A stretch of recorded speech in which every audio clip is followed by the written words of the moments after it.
Sarah Whitmore drove the hammer into the nail so hard the board cracked straight down the middle. Her hands were bleeding. Her back had been screaming for 3 hours. The baby kicked hard against her ribs like a reminder that she had no time to stop. She pressed her palm flat against her stomach, breathed through gritted teeth, and picked up another board. Nobody was coming to help her.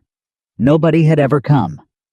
And for the first time in her life, that was exactly what she wanted. If this story of a woman who refused to be broken moves something in your chest, please subscribe to this channel right now. Hit that notification bell so you never miss a story, and drop a comment telling me what city you're watching from. I want to see how far this story travels. Now stay with me, because what Sarah Whitmore built with bleeding hands in the summer of 1885 is going to change the way you think about strength forever. The morning Sarah Whitmore arrived in Cedar Ridge, Wyoming, she had $43, a worn leather suitcase, a building manual with a broken spine, and a baby due in 11 weeks. She had no husband standing beside her, no family waiting to receive her, no plan that anyone in that town would have called reasonable. What she had was a land deed, 40 acres of scrubland north of town that nobody else had wanted for the better part of a decade, and a quiet burning fury that she kept locked so deep inside her chest that most people never saw it at all. They saw only the exterior, the large frame, the tired face, the belly out in front of her like the whole world could measure her condition at a glance. She felt their eyes the moment she stepped down from the stage. The station master's wife leaned close to another woman and cupped her hand over her mouth. Sarah didn't need to hear the words. She had been reading that particular gesture her entire adult life. A man loading crates nearby, I let his gaze travel over her slowly, the way a rancher sizes up livestock. When their eyes met, he looked away first. Not out of shame, out of disinterest. She had already been categorized, filed away, dismissed. She picked up her suitcase, adjusted her grip on the building manual, and walked toward the livery to ask about a wagon. The man behind the counter, heavy-set, red-faced with a mustache that had probably been impressive 20 years earlier, looked up from his ledger and blinked. "Help you, miss?" "Ma'am," Sarah said. "And yes, I need a wagon and a driver willing to take me north, about 6 miles. He looked at her belly, then at her suitcase, then back at her face. 6 miles north is nothing but scrub and rock. I know what it is. I own it. He set his pen down. You own it. I do. 40 acres. Filed proper with the land office in Cheyenne 3 weeks ago. She set the deed on the counter in front of him, smoothed it flat with one hand. Now, about that wagon. He read the document slowly, read it again, scratched the back of his neck. Then he said, "I'll take you out. But ma'am, there's no structure on that land. Nothing. You understand that." "I understand it better than anyone," Sarah said. "That's why I need the wagon." He charged her twice the normal rate. She paid it without argument, because she had learned a long time ago that fighting every small injustice only left you too exhausted to fight the ones that mattered. The land was exactly what the deed had described, and exactly what everyone in Cedar Ridge expected her to run from. 40 acres of rocky ground, sage and silence. A creek cutting along the eastern edge. A stand of pines on the northern rise that would block some of the winter wind if she positioned the cabin right. No road, no well, no floor, no walls. Nothing but sky above and hard earth below, and the sound of her own breathing. The wagon driver, a younger man who had introduced himself as Joel, and who had barely spoken 6 words during the entire ride, set her suitcase and her box of tools on the ground, and looked around with the expression of a man watching someone walk toward a cliff. "I can take you back to town," he said. "No charge. I won't be going back to town, ma'am." He said it carefully. The way men said it when they were trying to talk a woman down from something without admitting they thought she was unreasonable. "Winter comes hard out here. You're—" He stopped. "I'm what?" Sarah asked. Not angry, just clear. His ears reddened. "You're on your own." "I've been on my own for longer than you'd guess." She picked up the building manual and opened it to the first marked page. "Thank you for the ride, Joel." He hesitated a long moment. Then he climbed back onto the wagon seat. He didn't leave right away. He sat there for almost a minute like he was waiting for her to change her mind. She didn't look up from the manual. He drove away. That first night, she slept in the shelter she'd prepared before leaving a canvas tarp stretched between two pine trunks, staked at the corners with her bedroll and a wool blanket underneath. It was temporary. Everything was temporary. The whole point was to make it permanent. She lay on her back and felt her daughter move. She was certain it was a daughter had been certain since the beginning, and she placed both palms flat against her stomach in the dark. "I know," she said quietly. "It's not much yet, but give me time." The wind moved through the pines above her. She closed her eyes and went to sleep. She had started planning the cabin in the last month of her marriage when she finally understood what her life had become. Thomas Caldwell was not a cruel man in the way that left bruises. He was cruel in the quieter way, the kind that takes years to recognize because it arrives wrapped in politeness, in provision, in the language of care. He made every decision, not because he didn't trust her judgment, because the idea of her having judgment separate from his had never occurred to him as a possibility worth considering. She had managed the household for 6 years, run the accounts, managed the staff, maintained every social obligation that kept the Caldwell name in good standing in Denver society. She had done it efficiently, completely, without complaint, and Thomas had accepted all of it the way a man accepts air, without noticing, without gratitude, because it was simply what was there. The pregnancy had changed things, not for her, for him. When she told him she was expecting, his first reaction had not been joy. It had been a kind of careful recalibration, like a man reassessing the layout of a room he'd thought he knew perfectly. "You'll need to rest more," he said. "I feel fine." "You'll need to rest more," he said again, as if she hadn't spoken. Within 2 weeks, he had reduced her responsibilities.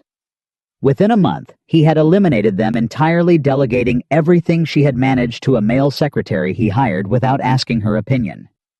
Within 6 weeks, he had begun making inquiries about sending her to his sister's home in St. Louis, where she could be properly cared for until the baby arrived. She found out about the St. Louis plan, not from Thomas, but from his housekeeper, Mrs. Dunbar, who mentioned it in passing while folding linens, and then went pale when she realized her mistake. Sarah set down the blouse she was holding. "When did he decide this?" Mrs. Dunbar's hands tightened on the sheet. "I shouldn't have. I'm sorry, Mrs. Caldwell, I assumed you knew." "When did he decide this?" 2 weeks ago, ma'am. He's already written to your sister-in-law." Sarah was quiet for a moment. Then she said, "Thank you, Mrs. Dunbar," and walked out of the room. She found Thomas in his study. She did not knock.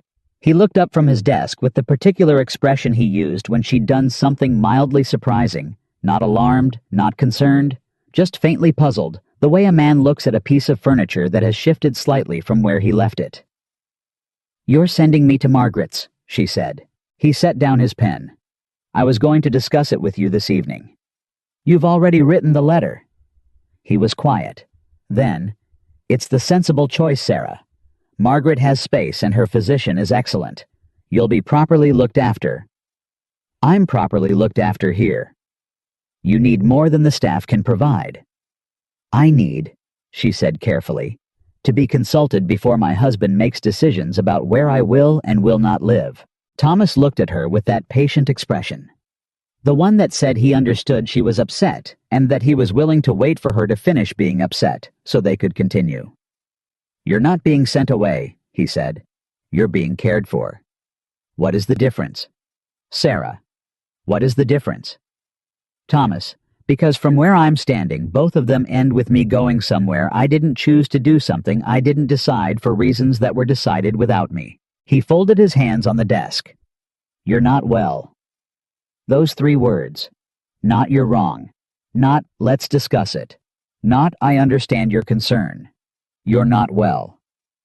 Sarah stood there for a moment, feeling something that had been building for 6 years finally reach its limit.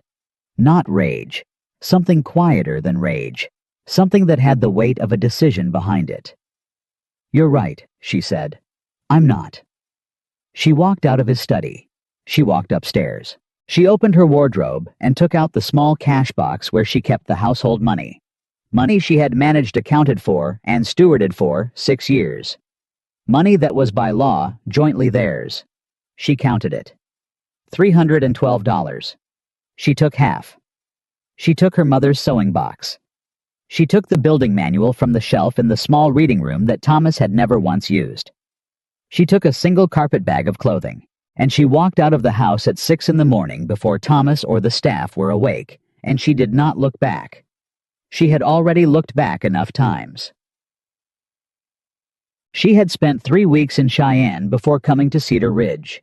3 weeks filing the land deed, buying tools, asking questions at the lumberyard, reading the building manual until the pages softened. The man at the lumberyard had tried to talk her into hiring a construction crew. She had listened politely and then asked him to price out the lumber instead. "You planning to build it yourself?" he'd said. "I am." He'd looked at her belly. "When's the child due?" 11 weeks, she said. Plenty of time to get the walls up and the roof tight before she arrives. He had sold her the lumber. She'd arranged to have it delivered in stages timed to when she'd be ready for each phase of construction. She had planned everything she could plan, knowing that the rest she would have to learn as she went. That was the part Thomas would never have understood. The willingness to not know yet. The ability to stand in the middle of uncertainty and keep moving anyway. He always had to know the outcome before he began. Sarah had stopped needing to know the outcome a long time ago. The first wall went up on the 4th day. It wasn't straight. She measured it, frowned at it, measured it again, and decided it was straight enough. The manual said to get the frame level before worrying about anything else, and she trusted the manual more than she trusted her own anxiety. Her back ached constantly. She drank water more than she thought possible. She took breaks when the baby pushed back against her diaphragm and made it hard to breathe. She ate the dried provisions she'd brought and told herself that the tiredness in her muscles was just evidence that something real was being built. She cried twice that first week. Both times in the evening after the light dropped and she couldn't work anymore. Once because she'd made a mistake with a beam joint that cost her half a day's work to correct. Once because she was tired in a way that went deeper than her muscles. Tired all the way down to something that felt almost like loneliness, except she wasn't ready to call it that yet. Both times, she let herself cry until she was finished. Then she washed her face, ate something, and went to sleep. Cedar Ridge was 6 miles away, and she drove in twice a week for supplies. Both times, she was aware of the way people tracked her progress, or rather the way they tracked her lack of progress in returning to town permanently, which was what they had all been expecting. The women at the general store were polite in the way that has teeth in it. "How are you getting on out there?" the store owner's wife asked the second time Sarah came in. Her name was Martha Hensley, and she had a smile that arrived about half a second before she'd decided whether she meant it. "Getting on fine," Sarah said. "All alone." Martha said it with a small tilt of the head. Concerned, sympathetic, like she was visiting the bereaved. "All alone," Sarah confirmed. "Well," Martha folded her hands on the counter. "You know my husband knows a very good family in Laramie who take in women in your situation. It's no shame at all, and the children are well placed afterward." "I'm not placing my child," Sarah said. Her voice was even. "I'm building her a home." Martha's smile didn't waver. "Of course you are. Of course." She reached under the counter for Sarah's flour. "You just let us know if you need anything." Sarah paid for her supplies and left. She drove back to her land with the provisions stacked in the wagon bed, and Martha Hensley's particular brand of kindness sitting somewhere in her chest, like a splinter she couldn't quite reach. That afternoon, she put up 2 more framing sections than she'd planned. It was a Thursday morning 3 weeks into construction when she first became aware of someone watching her. She was up on the framing. The walls were taking shape, and she was working on the support structure for the roof beam, which required her to be elevated, and which had given her trouble for 2 days, because the span was wider than she'd originally calculated. She was lying on her stomach across 2 beams, her arm reaching down to guide a support piece into position, her entire weight balanced on her elbows and her knees, when she heard a horse stop below her. She didn't look down immediately. She was at a critical point with the support piece, and she was not going to drop it because some passerby decided to watch. She fitted it into position, tested it with her weight. Satisfied, she sat up slowly, braced herself against the frame, and looked down. A man on a gray horse had pulled up at the edge of her land. He was not an old man, 30, maybe 32, well-dressed by the standards of the territory. Good horse. His hat was pulled low against the morning sun, and he was looking up at her with an expression she couldn't fully read from this distance. Not mocking, not concerned, just looking. She looked back at him. "You need something." He was quiet for a moment. Then he said, "Just passing." "You've stopped." "Yes, ma'am." Something in his voice shifted just slightly. "I have." She picked up her hammer. "Then enjoy the view. I've got work to do." She went back to work. She heard him sit there for another 2 minutes before he rode on. He came back the next day.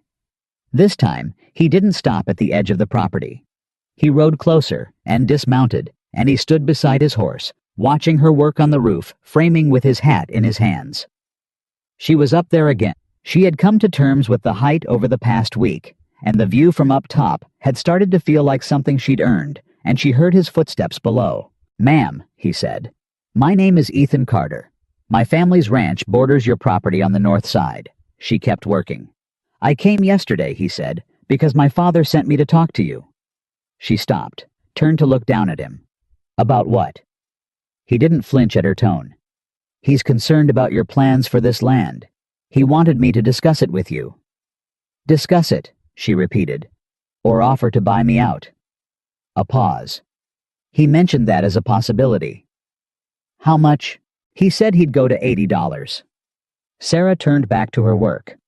"My land cost me $300, and tell your father I said thank you, but no." Another pause longer. Then, "You paid $300 for this land." "Yes." "Nobody's offered that much for land out here in—" "I didn't say it was worth $300. I said I paid $300 because I needed it to be mine, and I wanted everyone to know I was serious." She drove a nail in. "Now, was there something else?" He didn't answer immediately. She glanced down and found him looking up at her with a different expression than she'd expected. Not the careful blankness of a man being diplomatic. Something more open. "Can I ask you something?" he said. "You can ask." "How long have you been building?" 3 weeks. He looked at what she had built. Looked at it seriously, the way someone looks at a thing they're actually trying to assess. "You do this before?" "No." "You're doing it well," he said. She looked at him. He was not smiling. He was not being charming. He said it the way a man states a fact he has just confirmed with his own eyes. She felt something small, careful, not quite trust shift somewhere in her chest. She said nothing. Turned back to work. He stood below her for another moment. Then he said, "I could hold that beam while you drive the nail, if you want. I'm not here on my father's behalf anymore." She didn't answer right away. She looked at the beam in question. She had been trying to figure out how to brace it while nailing it for the better part of an hour. And the honest answer was that she needed a second pair of hands, and she had been refusing to admit it. "You know," she finally said, "if you help me, that doesn't mean you have any claim on this property. I know that. And it doesn't mean I owe you anything.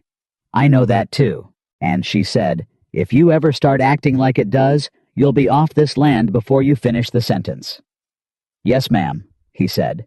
And something not quite a smile, but close to it, moved across his face. "I understand." She thought about it for another 5 seconds. "All right," she said. "Get up here." He turned out to be genuinely useful. Not because he knew more than her, he didn't, or at least not about construction.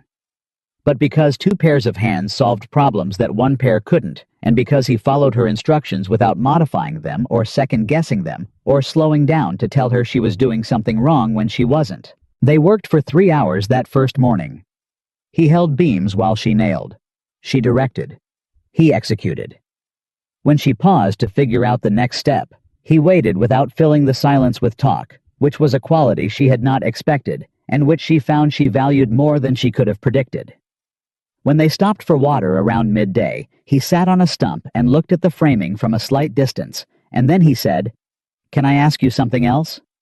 "You can ask. Where's your husband?" She drank from the canteen, set it down, said gone. He was quiet. Then, gone how? Gone by choice, she said. Mine. He nodded once. Didn't press. She looked at him sideways. Are you going to ask me if I think that was wise? No. Most men do. I reckon most men think it's their business, Ethan said. She studied him. And you don't? He looked out towards the tree line. I think a woman who buys 40 acres in Wyoming and builds a cabin from a book because she wants her child to have a home. She chose. I think that woman has already decided what's wise and what isn't. He looked back at her. I don't see much reason to question it. Sarah held his gaze. She had been talked about, talked over, talked down to, and talked at for most of her adult life. She was not sure she had ever been talked to quite like that. She said nothing because she wasn't sure what to say. And she had learned a long time ago that silence was a better response than filling a moment with words that weren't ready yet. They went back to work. He came back the next day, and the day after that. He never arrived without asking first, or rather, he never arrived without calling out from the edge of the property and waiting for her response. She had not asked him to do this. He had understood on his own that this was a matter of courtesy, and he had extended it without being told. Within 2 weeks, the roof framing was complete. Within 3, she had started on the walls. Ethan worked in the mornings 3 or 4 days a week. In the afternoons, he returned to the Carter Ranch and whatever duties his family required of him, and Sarah worked alone until the light dropped. She did not ask what his father thought about his absence. She already knew what his father thought. The question was what Ethan thought, and the truth was, she was still learning the answer to that. What she did know was that he never looked at her belly and revised his opinion of her capability. He never talked over her. He never arrived with unsolicited advice or a better plan he thought she should consider. When she made a decision about construction, he trusted it. When she was wrong twice, she made errors, she caught herself, he noted it without amplifying it. Just, looks like it needs adjusting there. And waited for her to decide how to adjust it. She was not used to that. She was learning that she had a right to it. Cedar Ridge noticed his visits within the first week. She knew this because Martha Hensley's smile changed the next time Sarah came in for supplies. It had acquired a different quality, sharper, more specific, like a woman who has filed new information in a category she already had strong opinions about. I hear Ethan Carter's been spending time out at your place, Martha said, handing over the flower with a particular kind of careful care. He's helped with construction, Sarah said. He's a neighbor. He's William Carter's son, Martha said, which is a good deal more than a neighbor. His family owns half this county. I know who his family is. Martha's eyes dropped briefly to Sarah's belly and back up. I just wonder if you've thought about how it looks. A man like that spending time with a woman in your... She stopped herself, rearranged the thought. A woman alone. I haven't thought about how it looks at all, Sarah said. I've been busy building something. She paid for her flower and left before Martha could finish her next thought. Ethan brought it up himself a few days later. They were working on the interior framing. The walls were up and solid, and she had already begun thinking about how the interior would be laid out, where the hearth would go, where her daughter would sleep, and Ethan was holding a beam while she marked it for cutting. He said, "People in town are talking." She marked the beam. I know. About you. And me. I expected that. He was quiet a moment. Does it bother you? She looked up at him. Do you want the honest answer or the polite one? Honest. I've been talked about since I stepped off the stage, she said. I've been talked about my entire adult life. People talked about the way I looked, the way I walked, the choices I made, the life I left, the land I bought, and the baby I'm carrying alone. She made the last mark and handed him the beam. One more category of gossip doesn't change much. He absorbed that. Then, my father is talking too. She looked at him. He's not pleased, Ethan said. He said it flatly, like a man reporting weather. He thinks I'm neglecting the ranch. He thinks... He stopped. He thinks you're wasting your time on a foolish woman, Sarah said. Ethan met her eyes. He thinks I'm being swayed by something that isn't my business. Is he right? The question sat between them for a moment. Ethan said, I don't think helping a neighbor build a cabin is anyone's business but the neighbor's. That's not what I asked. He held her gaze. Something in his face, the careful, composed expression he usually maintained, went still and then honest. No, he said. He's not right. Sarah nodded once, picked up her saw. Then let's finish this wall. The baby dropped 3 weeks early. Or rather, Sarah woke one morning to the particular pressure and shift that the midwife's manual had described and understood that time had changed shape. The cabin was not finished. The roof was on. The walls were solid. The hearth was built. But the floor was still unfinished on the eastern side, and the windows hadn't been fitted yet, and she had planned for 2 more weeks. She sat up in her bedroll. She had moved inside the cabin walls 3 weeks earlier, once the roof was watertight, and took a long breath and thought about what needed to be done. She pulled on her boots and her coat. She drove to Cedar Ridge. She went not to the doctor's office because Dr. Hayward had made his opinion of her situation plain enough on her first visit. She went to the women's side of town to a woman named Ruby Oakes, who had delivered half the babies in the county and who had, on Sarah's 3rd visit to the general store, pressed a card into her palm and said quietly, When your time comes, you call on me. Day or night. Don't let Hayward near you if you can help it. Ruby opened the door before Sarah knocked. Thought you might be coming today, she said. Get inside. How did you know? Because you've got that look, Ruby said, taking her arm and drawing her in. The look a woman gets when she realizes her body has its own schedule and didn't consult her plans.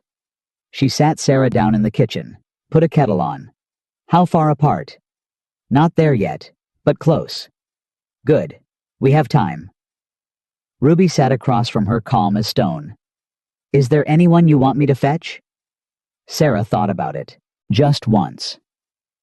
She thought about Ethan Carter's face in the morning light, bent over a beam with her level in his hand, moving it with the same care she'd seen him use on everything he touched on her land. Unhurried, precise, present. No, she said. Just you. Ruby nodded, poured the tea. 12 hours later in the cabin, she had built with her own hands and her own blood and her own refusal to believe anyone who told her she couldn't. Sarah Whitmore brought her daughter into the world. She named her Clara. She held her in the dark and listened to the pine trees outside and felt something settle inside her so deep and so permanent that she knew without having to say it to anyone that she had done what she came here to do. She had built the foundation. Everything else was just what came after. Clara was 6 days old the first time Ethan Carter came back. Sarah heard the horse before she saw him. She was sitting near the hearth with Clara against her chest. The baby making the small, urgent sounds that meant she was deciding whether to sleep or to make her displeasure known to the entire territory.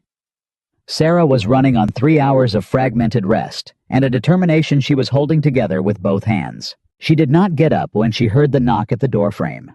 The door itself wasn't hung yet. It was on her list 4th or 5th down from the top behind the eastern floor planks and the window frames. It's Ethan, he said from outside. I know, she said. Come in or don't. I'm busy. He came in. He stopped 2 steps inside and looked at her, and she watched him take in the full picture. The exhaustion, the infant, the unfinished floor, the woman who had very clearly not slept a proper night in almost a week, and she watched him not say a single word about any of it. Ruby told me, he said. She thought you might want to know the news had got around town. What news? That you delivered alone, that the baby's healthy. He paused. People are calling it either brave or reckless depending on who you ask. What are you calling it? He considered. Neither. I'm calling it what it is. And what is that? Exactly what you planned, he said. You built the cabin. You had your daughter in it. That's what you said you were going to do. Clara made a sound, then not crying, just a small declarative noise, like she was confirming her presence in the conversation. Ethan's eyes went to her. Sarah watched something cross his face that she hadn't seen there before. Something quieter and more unguarded than his usual careful expression. "She's small," he said. "All babies are small." "She looks like you." Sarah glanced down at her daughter. "You don't know what I look like well enough to say that. I know what your face looks like when you've decided something," he said. "She's got it already." Sarah said nothing, but she held Clara a little closer and looked away toward the unfinished floor so he wouldn't see what his words had done to her expression. He stayed for an hour. He didn't hold the baby, didn't ask to which she appreciated, because she was not yet ready to hand Clara to anyone, even for a moment. But he fixed the hinge on the doorframe that had been giving her trouble, and he swept the construction dust that had settled on the finished floorboards, and when he left he said he'd be back Thursday with lumber for the window frames. She didn't say thank you. He didn't wait for it. That was the thing about Ethan Carter that kept unsettling her. He was not trying to earn anything from her. She had spent so many years with a man who catalogued every gesture of generosity like an entry in a ledger, not out of cruelty, but out of the deep assumption that everything given was owed something in return, that the absence of that accounting left her feeling like she was missing a step she'd been braced for. She caught herself waiting for it. Waiting for the moment he'd say something that revealed the real motive, the offer that came with conditions, the kindness that turned out to be a loan. It didn't come, and that in its own way frightened her more than anything she'd encountered since leaving Denver. By the time Clara was 3 weeks old, the cabin was finished. Not perfectly finished. There was a draft in the north corner that she planned to seal before winter, and the floor on the eastern side still needed a second coat of sealant, but finished in the way that mattered. 4 walls, a solid roof, a hearth that drew properly, a door that locked, windows that kept out the wind. She stood outside it one morning, while Clara slept inside, and looked at it the way you look at something you built with your own hands, and your own mistakes, and your own stubborn refusal to accept that it couldn't be done. It was not a large cabin. It was not beautiful by the standards of the homes she'd known in Denver, but it was hers. Fully, completely, legally, actually hers. And she had built it. She had built it while 8 and 9 months pregnant with a construction manual and borrowed tools and no help. She hadn't specifically asked for, and it was standing on 40 acres of land that no one could take from her. She cried a little, standing there alone in the morning air with her arms crossed over her chest. Just a few minutes of it, the kind of crying that comes not from sadness, but from the release of something you've been holding rigid for so long, you forgot you were holding it. Then she went inside and fed Clara and started her list for what needed to be done next. There was always a next. Ethan came on Thursday as promised, with lumber for the window frames and a crate of supplies he said his housekeeper had put together. Sarah looked at the crate. "I didn't ask for supplies," she said. "No," he agreed. "I can provide for myself and for Clara." "I know you can." "Then why?" "Because May has been cooking for 8 people her whole life, and she's down to 2 since my brothers left for Cheyenne," he said. "She made twice what we needed, and she was going to throw half of it out. I told her I knew someone who might rather have it than the compost pile." He set the crate inside the door. "You can throw it out yourself if you'd rather." She looked at the crate. There was a jar of apple preserves on top. Clara was asleep. Sarah had not eaten a real meal in 48 hours because eating a real meal required putting Clara down long enough to cook one. And every time she put Clara down, Clara expressed her opinion about that arrangement loudly and without ambiguity. "Tell May thank you," Sarah said. Ethan nodded. "Got to work on the window frames." They worked alongside each other in the easy silence they'd developed over weeks of construction. He fitted the frames. She mixed the sealant for the gaps.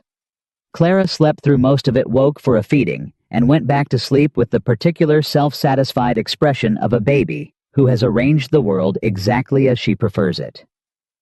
Around midday, Ethan sat back on his heels and looked at the completed window frame and said without turning around, "My father wants to meet with you." Sarah kept mixing.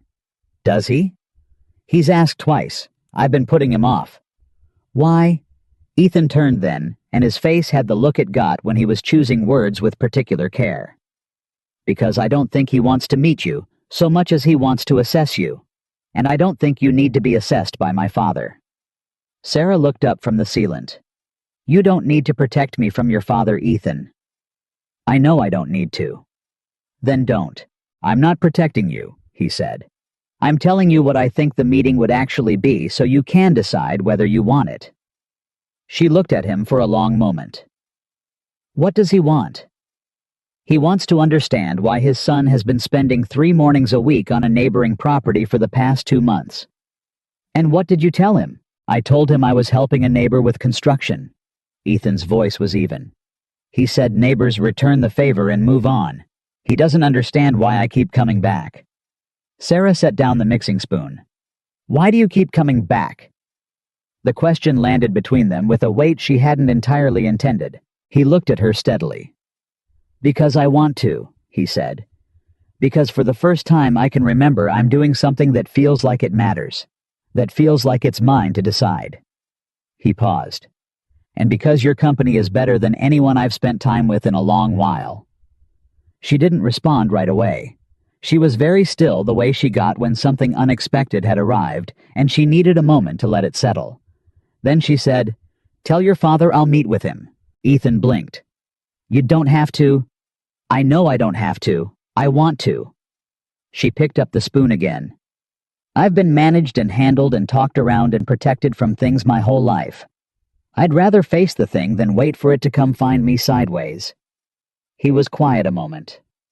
You sure? Ethan, she said. I built this cabin in 11 weeks while 9 months pregnant. A rancher from Cedar Ridge is not going to be the thing that breaks me. Something happened to his expression then. It was not quite a smile, he was too reserved for easy smiling. But his eyes changed in a way she had started to recognize. The way they changed when she said something that landed somewhere real in him. No, he said. I reckon he's not. William Carter arrived on a Saturday. He did not come with his hat in his hands. He came with his hat on his head, and 2 ranch hands behind him, and the particular posture of a man who has never needed to make himself smaller to enter a room. He was older than she'd expected, late 60s, with a face that had been lived in hard, and a pair of eyes that assessed everything they landed on, with the frank calculation of a man who had built something large and intended to keep it. He looked at the cabin. He looked at Sarah standing in the doorway with Clara against her shoulder. He looked at the land around them, the neatly stacked extra lumber, the planted garden bed she'd started along the south wall, the cleared path from the cabin to the creek. Then he said, Mrs. Whitmore. Mr. Carter, she said. Come in. He came in alone. He gestured to the ranch hands to stay and looked around the interior the way his son had looked at the framing that first morning. Seriously, like a man assessing a thing he intends to take a position on. Ethan built some of this, he said. He helped, Sarah said. I directed. Everything structural I designed and approved. He provided extra hands when I needed them. William looked at the hearth, looked at the ceiling beams, looked at Clara, who returned his gaze with the severe expression of a 4-week-old deciding whether to cry. My son has been here more days than not for 2 months. He has. Why? You'd have to ask him that. William turned to look at her directly. I'm asking you. Sarah held his gaze. She had met men like William Carter before, not exactly like him, but cut from the same kind of material. Men who had built things and come to believe that everything worth having was in some way connected to what they had built. Men for whom other people's choices were always somewhere underneath about them. Your son comes here because he decides to, she said. He is a grown man, Mr. Carter. Where he spends his time is his own business. He's neglecting the ranch. That's between you and him. William's eyes narrowed slightly. You're not what I expected. Most people find that, Sarah said. What did you expect? He was quiet for a moment. Something more desperate. I was desperate, she said. I spent that energy on the cabin. She shifted Clara to her other shoulder. What is it you actually came to say, Mr. Carter, because I don't think it was to compliment the roof beams. He looked at her with something that was not quite respect yet, but was moving in that direction.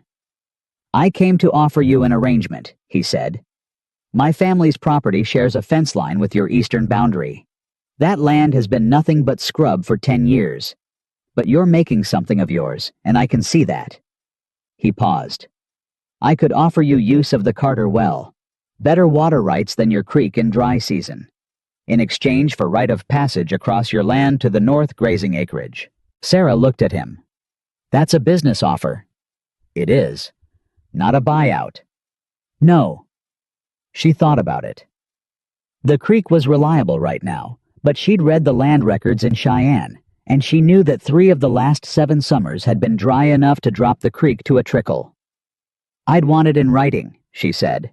Naturally. And I'd want it clear that right of passage means passage, not presence. Your hands cross at agreed times on an agreed route and don't make themselves comfortable on my land. Agreed. And the arrangement expires and renegotiates in 5 years. William was quiet for a moment. Then something moved in his face that she thought might be the closest he came to being impressed. Agreed, he said. They shook hands. Clara observed this transaction with great seriousness from Sarah's shoulder, and then decided it was not as interesting as she'd hoped, and closed her eyes. William Carter put his hat back on and walked to the door. Then he stopped, and he said without turning around, Ethan tells me you left a wealthy man in Denver. I did. Must have been a hard choice. It wasn't actually, Sarah said. That's how I knew it was the right one. I was quiet for a moment. Then he walked out. She listened to his horse leave and stood there in her cabin in the quiet that settled after, and felt something she hadn't expected. Not triumph, not relief. Just the solid, grounded feeling of a woman who has looked at a hard thing and handled it on her own terms. The trouble started the week Clara turned 6 weeks old. It arrived as most trouble did in the form of a letter. Sarah recognized the handwriting before she even opened it. The precise, controlled penmanship of a man who had learned to manage everything, including the way words looked on a page. Thomas Caldwell did not write carelessly. He wrote like a man who expected his writing to be kept for the record. She opened it standing at the door. Read it through once, folded it, set it on the table, went and fed Clara, then sat down and read it again. Thomas was coming to Cedar Ridge. He had heard through what channels he did not specify that she had settled in Wyoming with the child. He wished to discuss the matter of the child's welfare, her living situation, and what he described as her concerning choices. He would arrive within the fortnight and hoped she would receive him civilly. He signed it with concern, Thomas. Sarah set the letter down.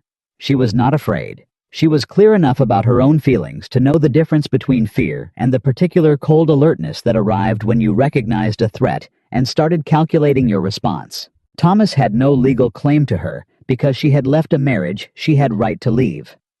But a child was a different matter. The laws of Wyoming in 1885 were not designed with a woman like Sarah in mind. Fathers had rights. Wealthy fathers had lawyers. Wealthy fathers with sympathetic judges had whatever they chose to pursue. She needed to understand what he could and couldn't do. She drove to Cedar Ridge that afternoon and asked to see Gerald Abbott, the lawyer whose office she'd passed a dozen times without needing him. Abbott was a dry, careful man of about 50 who listened to her without interrupting, which she appreciated. When she was finished, he folded his hands. Your husband, he began. Former husband. The divorce was finalized in April. Yes, nevertheless. Under Wyoming territorial law, a father has standing to petition for custody if he can demonstrate that the mother's situation is... He paused. Unstable or insufficient. I own 40 acres clear title. I have a completed dwelling. I can document every supply purchased, every structure built. He could argue that a woman living alone on frontier land is insufficient for a child's upbringing. He could argue that the moon is made of cheese, Sarah said.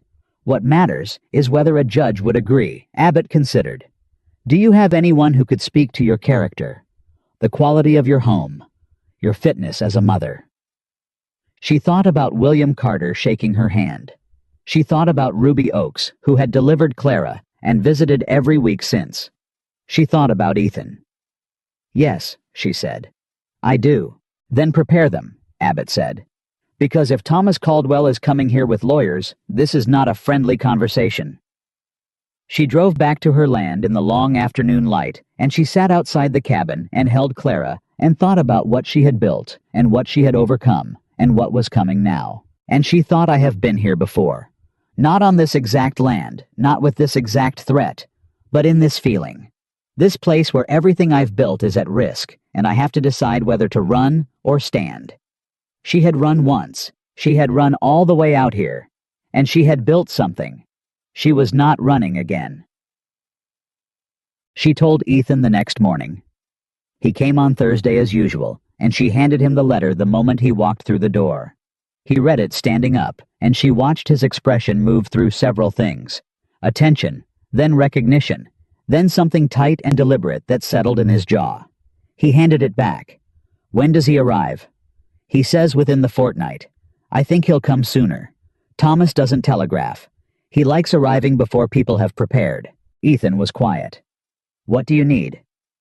I talked to Abbott yesterday. He said I need people who can speak to my situation, my home, my character, my fitness as a mother. She met Ethan's eyes. I'm going to ask Ruby. I'm going to ask your father about the land agreement we made. That alone shows I'm capable of a legal negotiation. And me, he said. She looked at him. I was going to ask you, but I need you to understand something first. Tell me, if you testify for me or even publicly stand with me, Thomas will use it. He'll say there's something improper between us. He'll say I'm not a fit mother because of whatever story he decides to construct. She held his gaze. And your father will not be pleased. Your family's name will be in it. Ethan looked at her steadily. You're warning me off. I'm telling you the cost, so you can decide with full information. I was quiet for a moment. Long enough that she thought he was going to say he was sorry, but he couldn't risk it. Long enough that she prepared herself for that answer, made peace with it, filed it away. Then he said, Sarah, I have been making decisions based on what my father wants and what the Carter name requires and what is expected of me for my entire adult life. He looked at Clara asleep in the cradle he'd built for her quietly one morning, without being asked 3 weeks ago. I think it's time I made one based on what I know is right. She looked at him. At his face, which was telling her something his voice had kept careful. At the stillness in him that was not detachment, but the opposite, a man very fully present in a moment he had made his choice about. She said, You understand that I'm not asking you to rescue me. I know you're not. I don't need to be rescued. I know that too. A pause.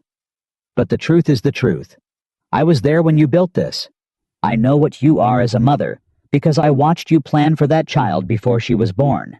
And I'm not going to stay quiet because it might be inconvenient. He looked at her directly. That is not who I want to be. Sarah held his gaze for a long moment. Then she said, All right. It was not thank you. It was not an expression of debt. It was in the language they had both been slowly learning to speak with each other, the clearest possible statement of trust. Thomas Caldwell arrived 11 days later. He arrived not in the morning as she'd expected, but at dusk, which was exactly like Thomas, who preferred the light that made other people uncertain.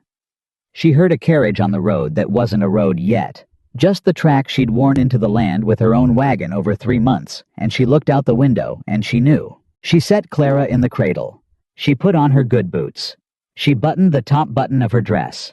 She checked once briefly that the copy of the land deed was in the top drawer of the cabinet she'd built along the north wall.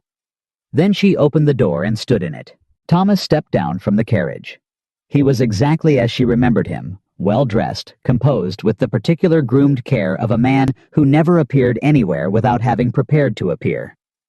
He had a man beside him she didn't recognize.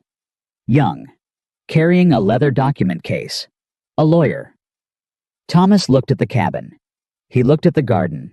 He looked at the land around them, the cleared tracks, the stacked winter wood, the evidence of everything she had done here. And she saw in the brief, unguarded second, before he arranged his face into its usual controlled concern, that he had not expected this.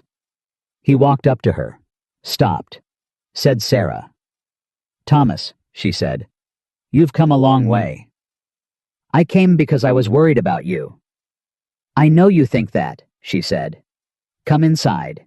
She stepped back to let him in. He entered, and she watched him take in the cabin interior, the finished floors, the solid walls, the hearth, the cradle in the corner where Clara slept, and she watched the calculation happening behind his eyes as he processed a picture that did not match the one he'd constructed. You built this, he said. I did. Yourself. Myself. With some assistance from a neighbor. He turned to look at her. A neighbor. Yes. She sat down across from him. The lawyer stayed near the door. You said you had concerns about Clara's welfare. Tell me what they are. Thomas sat. He was always better when he had a moment to collect. You're living out here alone. Sarah. A woman with an infant on 40 acres of land I own, she said. Clear title. Registered in Cheyenne. Would you like to see it? He blinked. I have a written agreement with the neighboring ranch for water rights, she continued. I have a completed dwelling sealed against winter. I have provisions laid in through spring. I have a midwife who has visited weekly since Clara was born. I have a lawyer in town who can speak to the legitimacy of every transaction I've made since arriving here. She looked at him steadily. What exactly is it you think is insufficient? Thomas was quiet. The calculation had shifted in his face. He had come here expecting to manage a woman in difficulty. He had found a woman who had already managed herself. I'm her father, he said finally. And there was something underneath the word, something that wanted to sound like feeling, but Sarah had known Thomas long enough to hear what was under it. Not love. Possession. You are, she said. And if you want a relationship with your daughter, I will not stand in the way of that. But if what you want is to take her from me, or take this land, or put me back in a situation where someone else is making decisions for my life. She met his eyes without blinking. You are going to find it a great deal more difficult than you planned. Thomas looked at her for a long time. Then he looked at his lawyer. The lawyer said very quietly, The land is clearly hers, sir. The dwelling is. I can see what it is, Thomas said. The room was silent for a moment. Clara woke up. She did not cry. She made the small decisive sound she made when she determined that the situation required her attention, and she looked up at the ceiling with her round, steady eyes, and she was exactly what she was, a 6-week-old girl in the home her mother had built, and Thomas Caldwell looked at her, and something crossed his face that Sarah had not seen there in years. Not control, not calculation, something more like loss, like a man who has just understood something he cannot undo. I'm staying at the hotel in Cedar Ridge, he said. 3 days. All right, Sarah said. I'd like to visit with her, if you'll permit it. She looked at him. At the man she had shared a life with, who had never once in 6 years thought to ask what she was building herself into underneath the surface of that life. Who had made every decision for her with complete confidence that he was right and complete blindness to the cost. Who had come here expecting to find wreckage. Who had found a home. You can visit, she said. During the day. With me present. He nodded. He stood, and he looked around the cabin one more time, and he said quietly, and she thought she might never know whether he meant it. You did well, Sarah. She said nothing. He left. She closed the door. She stood with her back against it, and her eyes closed and breathed, just breathed for a long moment. Then Clara made the sound that meant she was hungry, and Sarah pushed off the door and went to her daughter, because that was what came next, and she had never once in her life failed to do what came next. Thomas Caldwell stayed 3 days. He visited twice. Both times he sat in the chair beside the hearth and held Clara with the careful, slightly stiff posture of a man who had not spent much time with infants and was not entirely sure what to do with one. Clara stared up at him with her steady, unreadable eyes, and made her judgments silently, as was her custom. Sarah watched from across the room and said very little. On the second visit, Thomas looked up from Clara and said, She's healthy. She is.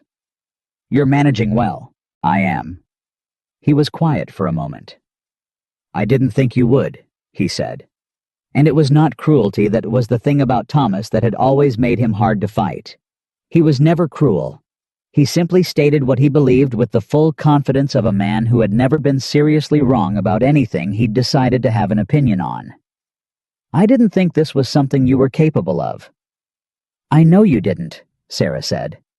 "I was wrong." She looked at him. In 6 years of marriage, she could count on one hand the number of times Thomas Caldwell had said those 3 words. She had learned not to need them. But hearing them now in this cabin she had built with Clara in his arms, she felt something shift, not forgiveness exactly, and not the reopening of anything closed. Just the quiet acknowledgement of a truth that had taken far too long to arrive. "Yes," she said. "You were." He handed Clara back to her carefully. He put on his hat. He said, "My lawyer has been instructed to file no petitions. I won't contest your custody." She looked at him steadily. "What changed your mind?" Thomas glanced around the cabin one more time. At the walls she had built. At the floor she had sealed. At the winter wood stacked outside the window. At the woman sitting across from him, who was none of the things he had decided she was. "You did," he said. And then he walked out. She heard his carriage leave. She sat in the silence with Clara against her shoulder, and she breathed slow and even, and she let herself believe carefully, provisionally, the way you believe in good news when you have learned not to trust it too quickly, that it was over. It was not over. She found out 10 days later. Ruby Oakes came to the cabin on a Tuesday morning with her jaw set and her eyes carrying the particular expression of a woman who has information she does not want to deliver. She came inside, accepted tea, and waited until Clara was asleep before she said anything. "There's talk in town," she said. "There's always talk in town," Sarah said. "This is different talk." Ruby wrapped both hands around her mug. "Thomas Caldwell didn't leave Cedar Ridge when his carriage left your property. He went to the hotel, and he stayed. And he's been meeting with Judge Harlan Morse." Sarah set down her cup. "Morse," she said. "He was appointed 3 years ago. William Carter supported his appointment." Ruby met her eyes. "And he and Thomas Caldwell were at the same table at the hotel dining room for 2 hours on Friday night." The silence between them had weight. Sarah said, "Thomas told me he wasn't filing any petitions." His lawyer filed one yesterday morning," Ruby said. "Gerald Abbott got word to me because he knew I'd come straight to you. The petition claims that you are living in an environment unsuitable for an infant. It names the isolation, the physical condition of the property, and—" She paused. "It names Ethan Carter." Sarah was very still. "It names him how? It claims an inappropriate relationship. That a married woman, Thomas, is contesting the divorce now, Sarah. He's filed a separate motion in Denver claiming the grounds were insufficient." She stood up. She didn't say anything. She walked to the window, stood with her back to the room, and processed what Ruby had just told her with the focused speed of a woman who had learned that panic was a luxury she could not afford. Thomas had not changed his mind. He had sat in her chair and held her daughter and said, "I was wrong, and he had been lying." Or not. Thomas never lied exactly, but managing. Buying time. Giving her enough relief to lower her guard while his lawyer walked into the courthouse. She turned around. "When's the hearing?" 3 weeks. 3 weeks. She crossed to the cabinet and pulled out the land deed, the water agreement, every document she had filed since arriving in Wyoming. "I need to see Abbott today." "Sarah, I need to see Abbott, and I need to talk to Ethan. And I need to understand exactly what Morse can and cannot do under territorial law." She looked up. "Will you watch Clara for 3 hours?" Ruby set down her mug and stood up. "I'll watch her all day if you need it. But Sarah, sit down for just 1 minute." "I don't have 1 minute." "Sit down." She sat. Ruby looked at her directly. "What Thomas is doing is not legal maneuvering. It's not about Clara. It's about what you represent to him." She paused. "You left. You built something. You proved him wrong in the most public way a woman in your position can prove a man wrong. He cannot live with that." Sarah looked at her hands. At the calluses on her palms that had been soft when she left Denver. At the roughened skin across her knuckles. At the evidence written into her own body of what she had built. "I know," she said quietly. Then you know that winning the legal case isn't going to be enough, Ruby said. Because even if you win, he'll find another angle, another motion, another judge he can get to. She paused. The only way this stops is if you make it cost him more than it costs you. Sarah lifted her eyes. How? Ruby smiled. It was not a gentle smile. By making sure the whole of Cedar Ridge and beyond it knows exactly who Thomas Caldwell is and exactly who you are. Courts run on law, but judges run on public opinion, whether they admit it or not. She stood up. Now go see Abbott. I'll be here with Clara. Abbott's face when she walked into his office told her everything Ruby hadn't. Sit down, Mrs. Whitmore, he said. Tell me the worst of it first, she said. I find that easier. He folded his hands. The divorce challenge is serious. Thomas has engaged a firm in Denver with considerable resources, and they're arguing procedural grounds, specifically that the serving of papers was improper, which would void the filing. He paused. If the divorce is invalidated, you are legally still his wife, which changes the custody question entirely. Sarah said, Can they make that argument stick? They can make it. Whether it sticks depends on the judge. He met her eyes. In a different county with a different judge, I'd say the procedural challenge is thin. With Harlan Morse, I want to be honest with you. I don't know. What do I need? Evidence of your fitness as a mother and a property owner, which you have in abundance. Character witnesses, which I believe you can provide. He hesitated. And something that demonstrates Thomas Caldwell's motivations are not what he's claiming them to be. He told me he wasn't filing any petitions, she said, 2 hours after telling me that his lawyer walked into the courthouse. Abbott looked up sharply. Did anyone hear him say that? She thought. Clara, she said, who is 6 weeks old and unlikely to be credible. He almost smiled. Anyone else? She thought harder. Ruby Oakes was outside. She may have heard the carriage leave. She'd know the timing. She paused. And Ethan Carter. He came by that evening. I told him what Thomas had said. Abbott wrote something down. About Ethan Carter, the petition mentions him. I know, in ways that are inflammatory. The implication is that your relationship with him is improper, and that his presence on your property constitutes an unsuitable environment for a child. There is nothing improper between Ethan Carter and myself. I know that. But impropriety doesn't need to exist to be alleged. He set down his pen. If Ethan testifies on your behalf, it will be used against you. If he doesn't testify, you lose a witness who was present for the construction of this entire homestead and can speak to your capability as a builder and a mother more credibly than almost anyone. He looked at her. It's your decision, but you need to make it knowing that. She sat with that for a long moment. Then she said, Set up the testimony. Ethan decides for himself. She went to the Carter Ranch for the first time. She had never been. Their arrangement had always been that Ethan came to her, which was how she preferred it, and how he had respected without comment. Driving up to the main house now with Clara bundled against the autumn chill, and her documents in the bag beside her, she understood for the first time the full scale of what the Carter name meant in this county. The house was not a house the way her cabin was a house. It was 3 stories white-painted with a porch that ran the full length of the front, and 2 barns visible behind it, and fencing that stretched in every direction as far as she could see.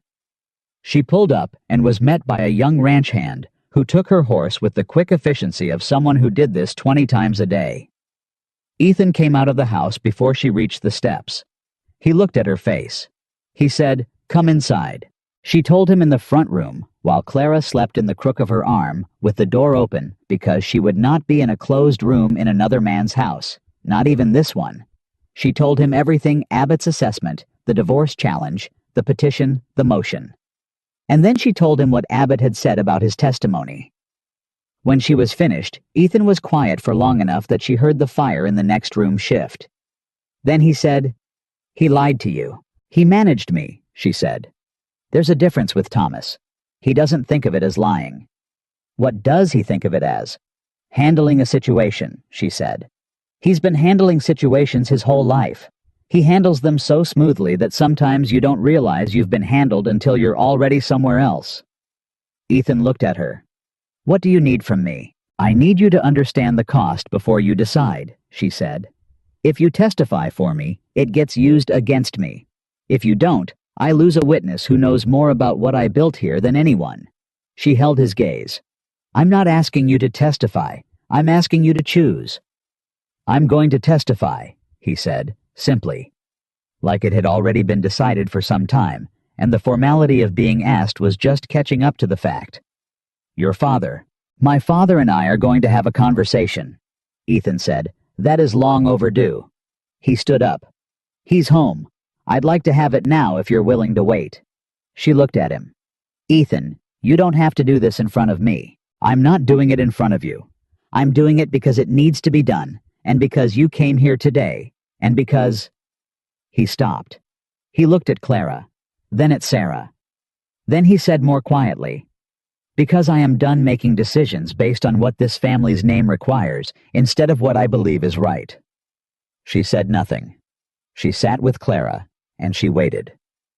She heard them through the wall. Not every word. She was not trying to listen, but enough. William Carter's voice low and controlled, and then not controlled. Ethan's voice steadier than she expected, quieter than she expected, with a certainty in it she had not heard before. She heard William say, "You understand what this looks like." She heard Ethan say, "I understand what it is. What it looks like is something else entirely." She heard William say, "That woman is going to cost you everything I've built." She heard Ethan say, "What you've built, sir, not what I've built.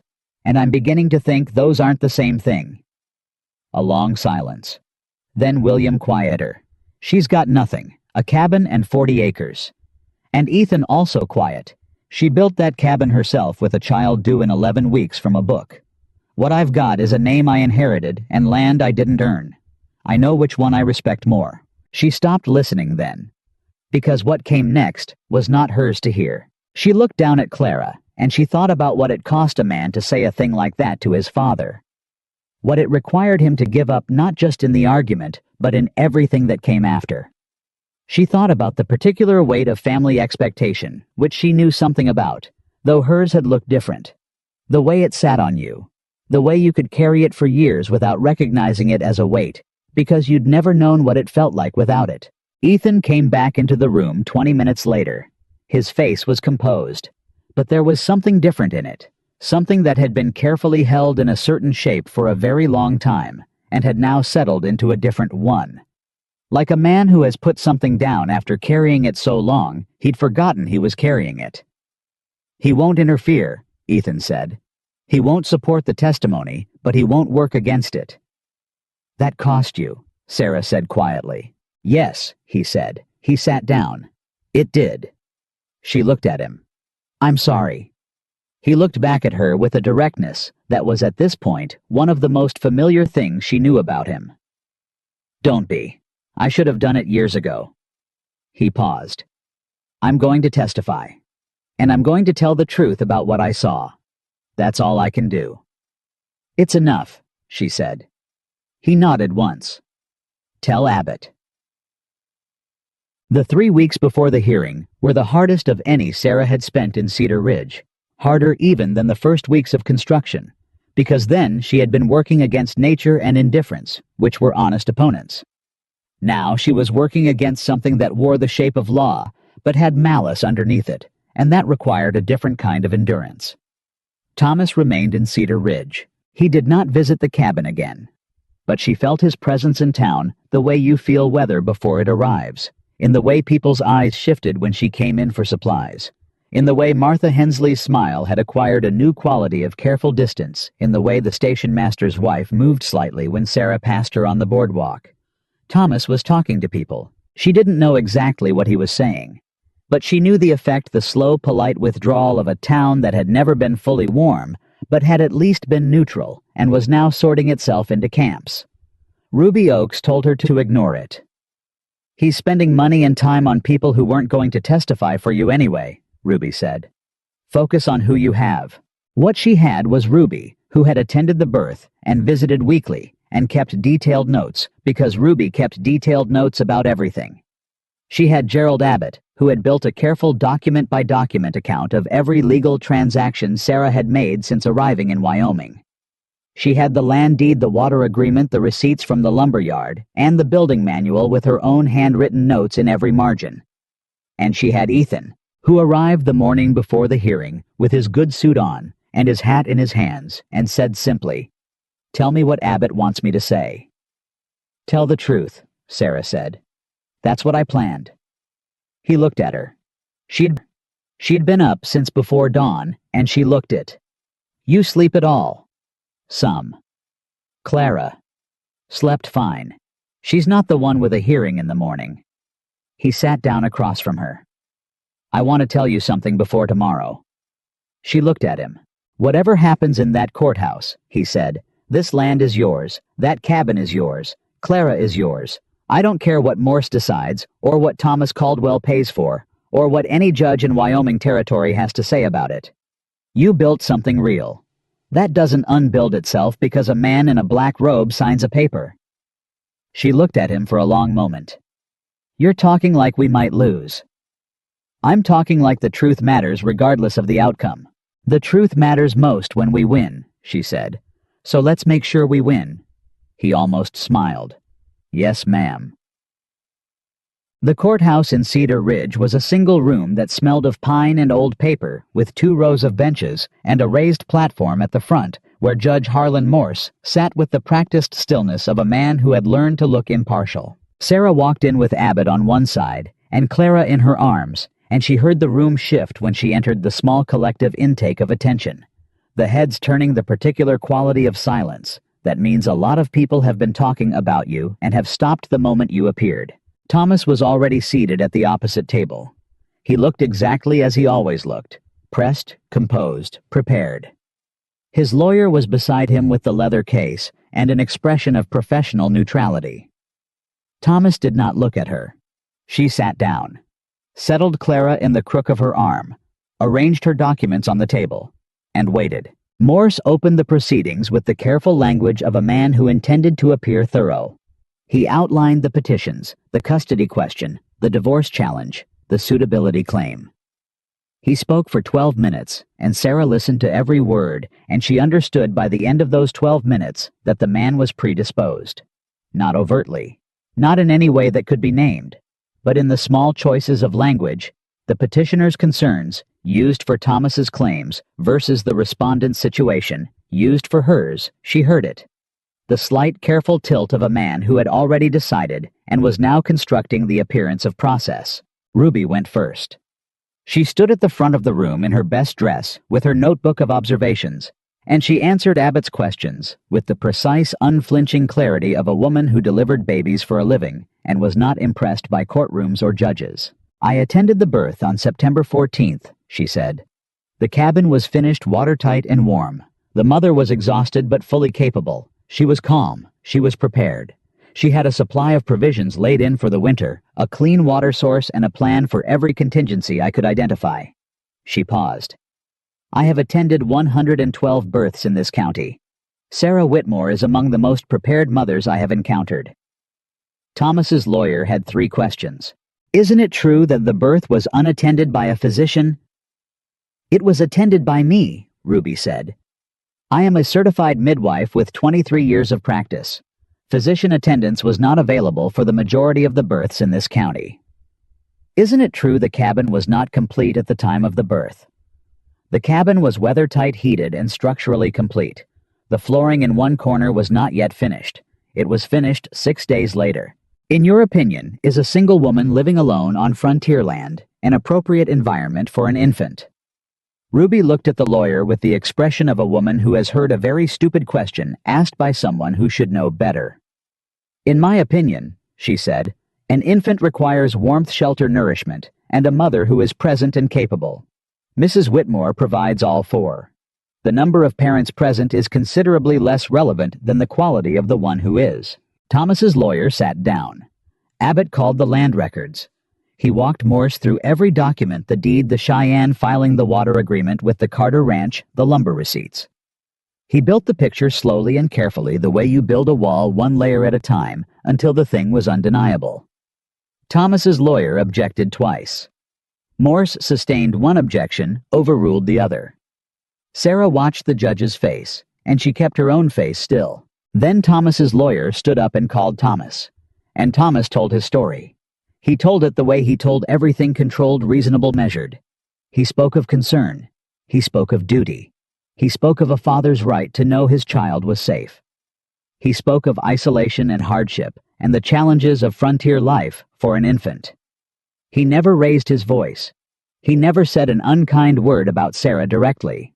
But underneath it, in the careful architecture of his concern, in the way he spoke of her choices, as though they were symptoms of something she heard, the same thing she had always heard from Thomas. She is not capable of deciding for herself. She needs to be managed. This is for her own good. Abbott cross-examined him for 20 minutes. He was methodical. He established the time, the announcement that Sarah would be sent to St. Louis the morning she left, the months between her departure and his arrival in Cedar Ridge. He established that Thomas had told Sarah he was not filing any petitions. He established the precise timing of when the petition was actually filed. "You told Mrs. Whitmore you had instructed your lawyer to file no petitions," Abbott said. "Correct. I told her I was not pursuing custody," Thomas said carefully. "That is not what she testified. We may have understood each other differently. The petition was filed the morning after your second visit to her property. Is that correct?" A pause. "That is correct. So within 12 hours of telling her you were not pursuing custody, your lawyer filed a custody petition." "I changed my mind." "Overnight?" "Yes." After seeing the cabin, Thomas's jaw tightened almost imperceptibly. After reflecting further, Abbott looked at him for a moment. Then he said, "No further questions." Ethan was the last witness.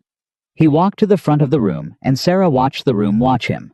The Carter name doing what it always did in Cedar Ridge, which was draw attention and confer weight. He was dressed simply. He sat straight.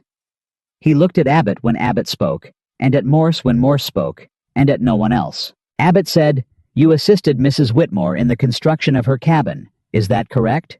"I did." "For how long?" "Approximately 8 weeks, 3 to 4 mornings per week." "In your assessment, who designed and directed the construction?" "Mrs. Whitmore," Ethan said. "I followed her plans and her instructions throughout. Every structural decision was hers." "What was her condition during that time?" "She was 8 and 9 months pregnant." "Did you observe anything that concerned you about her ability to care for herself or her child?" Ethan was quiet for a moment. Not because he was uncertain Sarah knew, because he was choosing his words with the exactness they deserved. "No," he said. "I observed a woman who was more organized, more capable, and more clear-headed under difficult conditions than most people I have known in my life. I observed her solve problems that experienced builders would find challenging. I observed her plan for her daughter's arrival with the same thoroughness she brought to every other aspect of the construction." He paused. "I was not concerned about her. I am genuinely admiring of her." Thomas's lawyer stood up. "Mr. Carter," he said, "how often do you currently visit Mrs. Whitmore's property?" Ethan looked at him calmly. "Several times a week." "And what is the nature of your relationship with Mrs. Whitmore?" "We are neighbors and friends." "Nothing more." A pause. The room held its breath. "Nothing improper," Ethan said. "If that is what you are implying." "I'm asking what the nature of the relationship is." "And I've answered," Ethan said. "We are neighbors and friends. I respect her. I believe she has built something remarkable. I intend to continue being her neighbor and her friend for as long as she'll have that from me." His voice was even. "Whether that is a subject for legal proceedings is a question I'll leave to the judge." Thomas's lawyer sat down. Morse looked at his papers. Sarah looked at Morse. And in the silence before the judge spoke, in that compressed held moment, where everything she had built and everything she had survived sat on a scale she could not control, she felt something move through her that was not fear, not hope exactly, certainty. Not certainty about the outcome. She had no certainty about Morse, and she knew it. Certainty about herself, about the fact that she had done what she came here to do. She had stood in a room full of people who had every structural advantage over her, and she had told the truth. Document by document, witness by witness, without apology and without performance. Whatever Morse decided, that was already done. Morse set down his papers. He said, "I'm going to recess until tomorrow morning. I'll have a decision at 9 o'clock. Abbott's hand came to the table beside hers, not touching just present. She gathered her documents. She picked up Clara, who had been remarkable through the entire proceeding and who was now beginning to express strong reservations about the length of the afternoon. She walked out of this courthouse with her back straight and her daughter on her shoulder, and she did not look at Thomas, and she did not look at Morse, and she did not let anyone see the thing in her chest that was working very hard to hold itself together until she was somewhere private enough to let it go. Ethan caught up with her outside. He walked beside her without speaking for half a block. Then he said quietly, "You were extraordinary in there." She kept walking. "We don't have a decision yet." "I know." A pause. "But I wanted to say it now, while it's true and before tomorrow makes it complicated to say it cleanly." She stopped walking. She stood on the boardwalk in Cedar Ridge with her daughter against her shoulder and the late afternoon light doing what it did this time of year in Wyoming, which was turn everything, the color of something you wanted to hold on to. And she looked at Ethan Carter, who had stood up in a courthouse and told the truth at a cost she still didn't fully know. And she felt something in her chest that she had been holding at a careful distance for weeks because she had not been ready for it, and she was not entirely sure she was ready for it now. But it was there. It had been there for a while. "Thank you," she said. And she meant all of it, not just the testimony, not just today, but the beams and the mornings and the cradle he'd built without being asked, and the conversation with his father she'd heard through the wall, and every Thursday and every moment he had shown up and been exactly what he said he was. He looked at her. Something in his face was quiet in the way it got when he was not performing anything, not composure, not reserve, just the actual man underneath it. "Get some rest," he said. 9 o'clock is going to come early." She nodded. She walked to her wagon. She drove home. And the night before, Harlan Morse delivered his decision. Sarah Whitmore sat in the cabin she had built with her own hands, and she held her daughter, and she looked at the walls she had raised, and the floor she had sealed, and the hearth she had mortared stone by stone. And she talked to Clara the way she had talked to her since before she was born, quietly, honestly, without pretending the world was simpler than it was. "Whatever happens tomorrow," she said, "I need you to know something. This home is yours. I built it for you. And nobody, not your father, not a judge, not a town full of people who expected us to fail, nobody gets to take from us what we built ourselves." Clara looked up at her with those steady, unreadable eyes. And then she reached up, and her small hand closed around Sarah's finger, and she held on. At 9:00 in the morning, Harlan Morse walked into the courthouse and sat down and said nothing for 45 seconds. Sarah counted them. She was seated at Abbott's table with Clara in her arms and her documents stacked in front of her and her hands completely still in her lap. She had learned somewhere in the last 3 months that stillness was a form of strength, not passivity, not waiting, but the deliberate choice to conserve everything until the moment it was needed. Ethan was in the second row behind her. She could not see him, but she felt him there, the way you feel something solid behind you in the dark. Thomas sat at his table with his lawyer and his leather case and his composed patient face. Morse set down his papers. He said, "I've reviewed the documents submitted by both parties. I've heard the testimony. I'm prepared to deliver my finding." He paused. Sarah did not look at Thomas. She looked at Morse, and she held Clara, and she breathed. On the matter of the divorce challenge, Morse said, "The court finds the procedural objection insufficient. The serving of papers in the Caldwell divorce was conducted according to the laws of the territory of Colorado, and this court has no jurisdiction to overturn those findings. The divorce stands." Thomas's lawyer wrote something. Thomas did not move. "On the matter of this custody petition," Morse continued, and here his voice shifted not dramatically, just slightly, a man picking his way through something he has decided carefully. "The court finds that Mrs. Sarah Whitmore has demonstrated clear and substantial fitness as a mother and as a provider."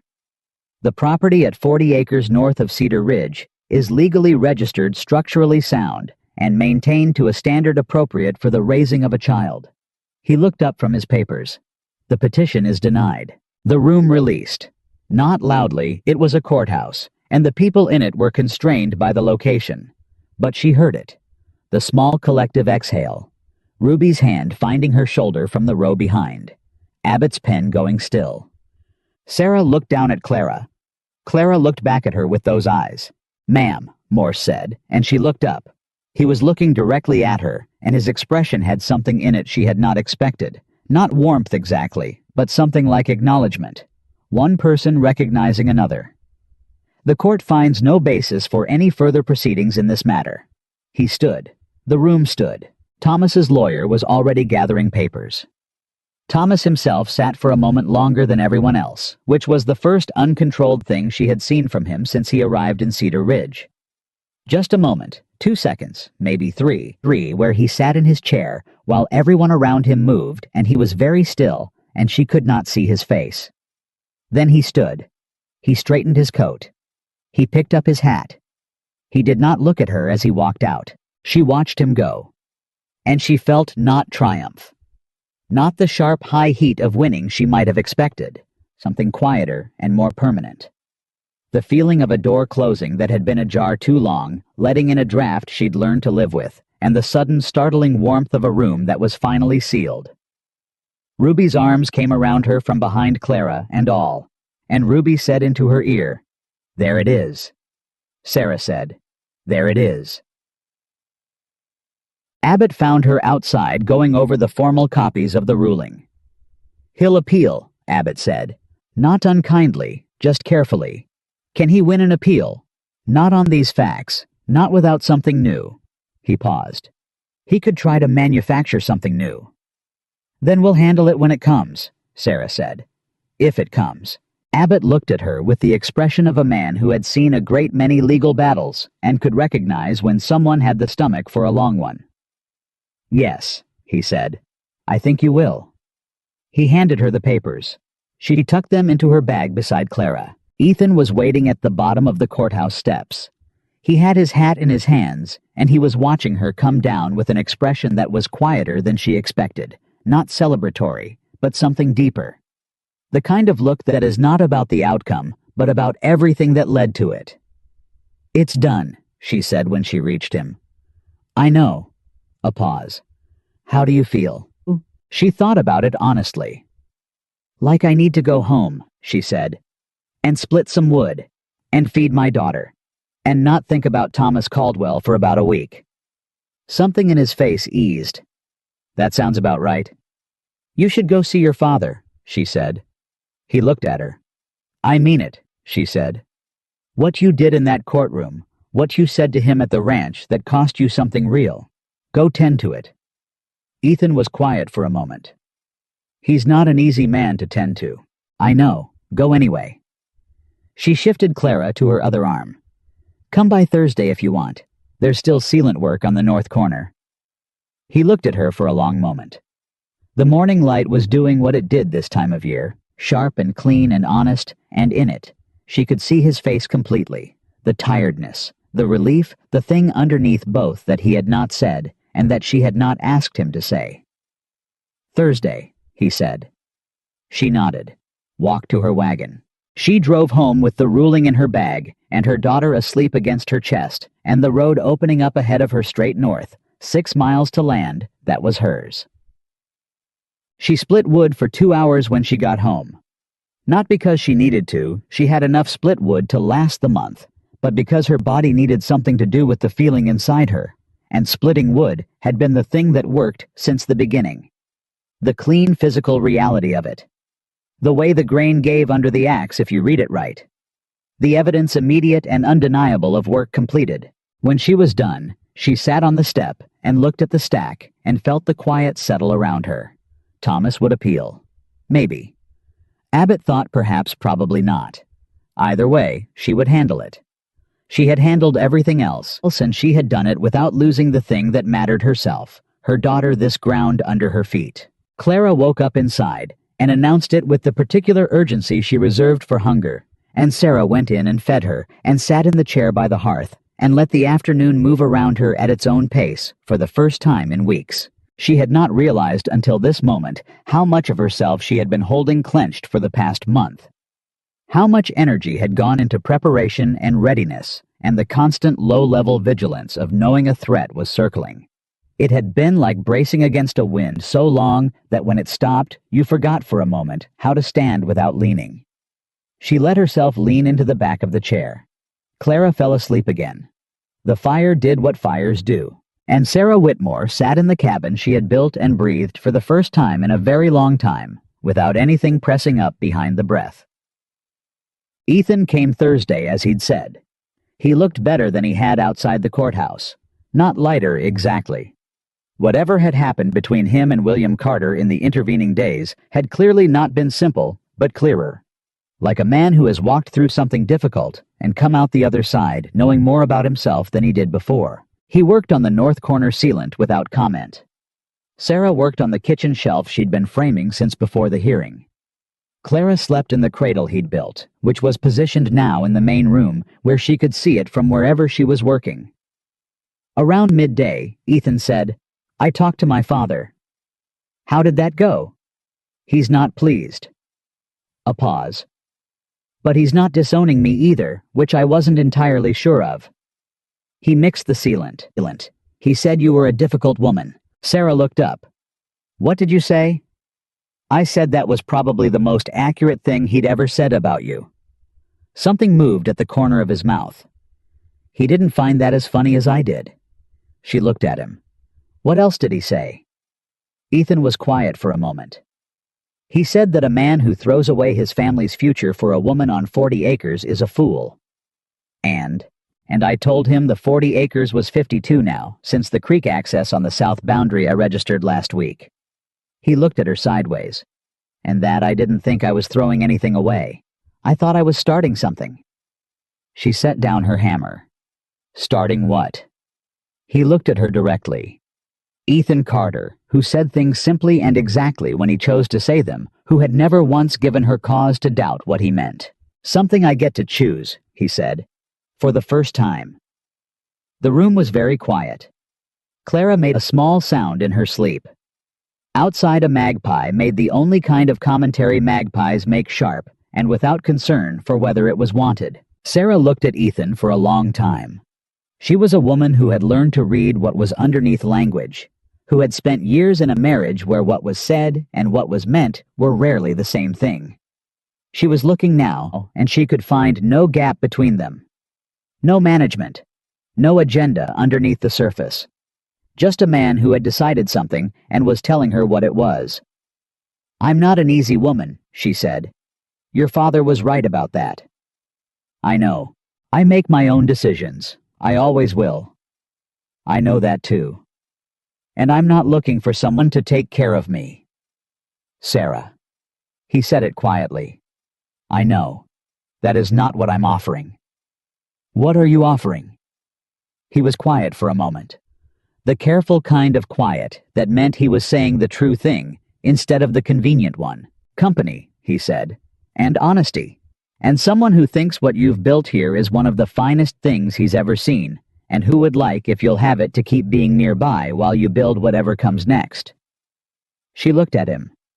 She thought about the girl she had been in Denver, managed, arranged, decided for, so gradually and so completely, that she had almost forgotten there was a self underneath the arrangement worth deciding things on behalf of. She thought about the woman who had driven out of that city at dawn with $156 and a building manual and a baby growing inside her and 40 acres of nothing waiting at the end of a very long road.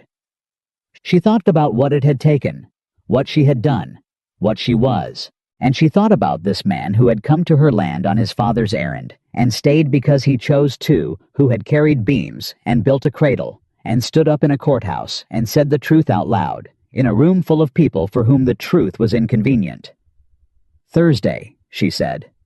He looked at her. "You can keep coming on Thursdays," she said. "And other days, if there's work that needs doing, and we'll see." Something moved across his face that was not quite a smile, but was related to one. "Yes, ma'am," he said. They went back to work. 2 weeks later, Martha Hensley stopped her on the boardwalk. Sarah had Clara in the sling across her chest and flour on her list, and not much patience for what she could already see in Martha's expression, the particular mixture of curiosity and something that wanted to look like concern. "I heard the hearing went well," Martha said. "It did. And that Ethan Carter testified for you." "He did." Martha tilted her head. "He's been spending a good deal of time at your property." "He has. People are saying." Martha stopped, rearranged herself. "I just wonder if you've thought about how this looks, Sarah. A man of his standing. A woman in your—" "Martha," Sarah said, not unkindly, but clearly, "I have thought about almost nothing that other people think about me since I arrived in this town. I have thought about timber and floor joists and water rights and legal documents and my daughter's feeding schedule." She shifted Clara in the sling. "I have not had space in that list for how things look to people who did not help me build any of it." Martha blinked. "Good morning," Sarah said.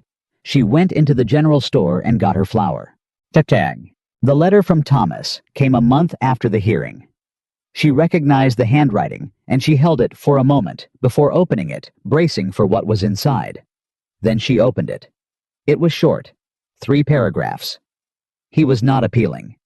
His lawyer had advised him that the grounds for appeal were insufficient, and that further proceedings would be unlikely to succeed. He had accepted this advice. He asked that she send word through Abbott's office if he was to be permitted any further contact with Clara. He said he would not impose himself on her property again without invitation. And in the last paragraph, which was the one she read 3 times, he said, "I have spent considerable time since Cedar Ridge thinking about the way things were between us. I don't know that I understand it fully, even now.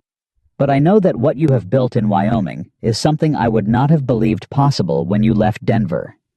I was wrong about what you were capable of. I was wrong about a great many things. I do not expect you to find comfort in this, and I am not asking for it. I am simply saying it because it is true, and because I have found late, and perhaps too late, that saying true things matters more than I once believed. With respect, Thomas." She folded the letter. Set it in the drawer with the land deed and the water agreement and the ruling from Harlan Morse's court. She sat for a while.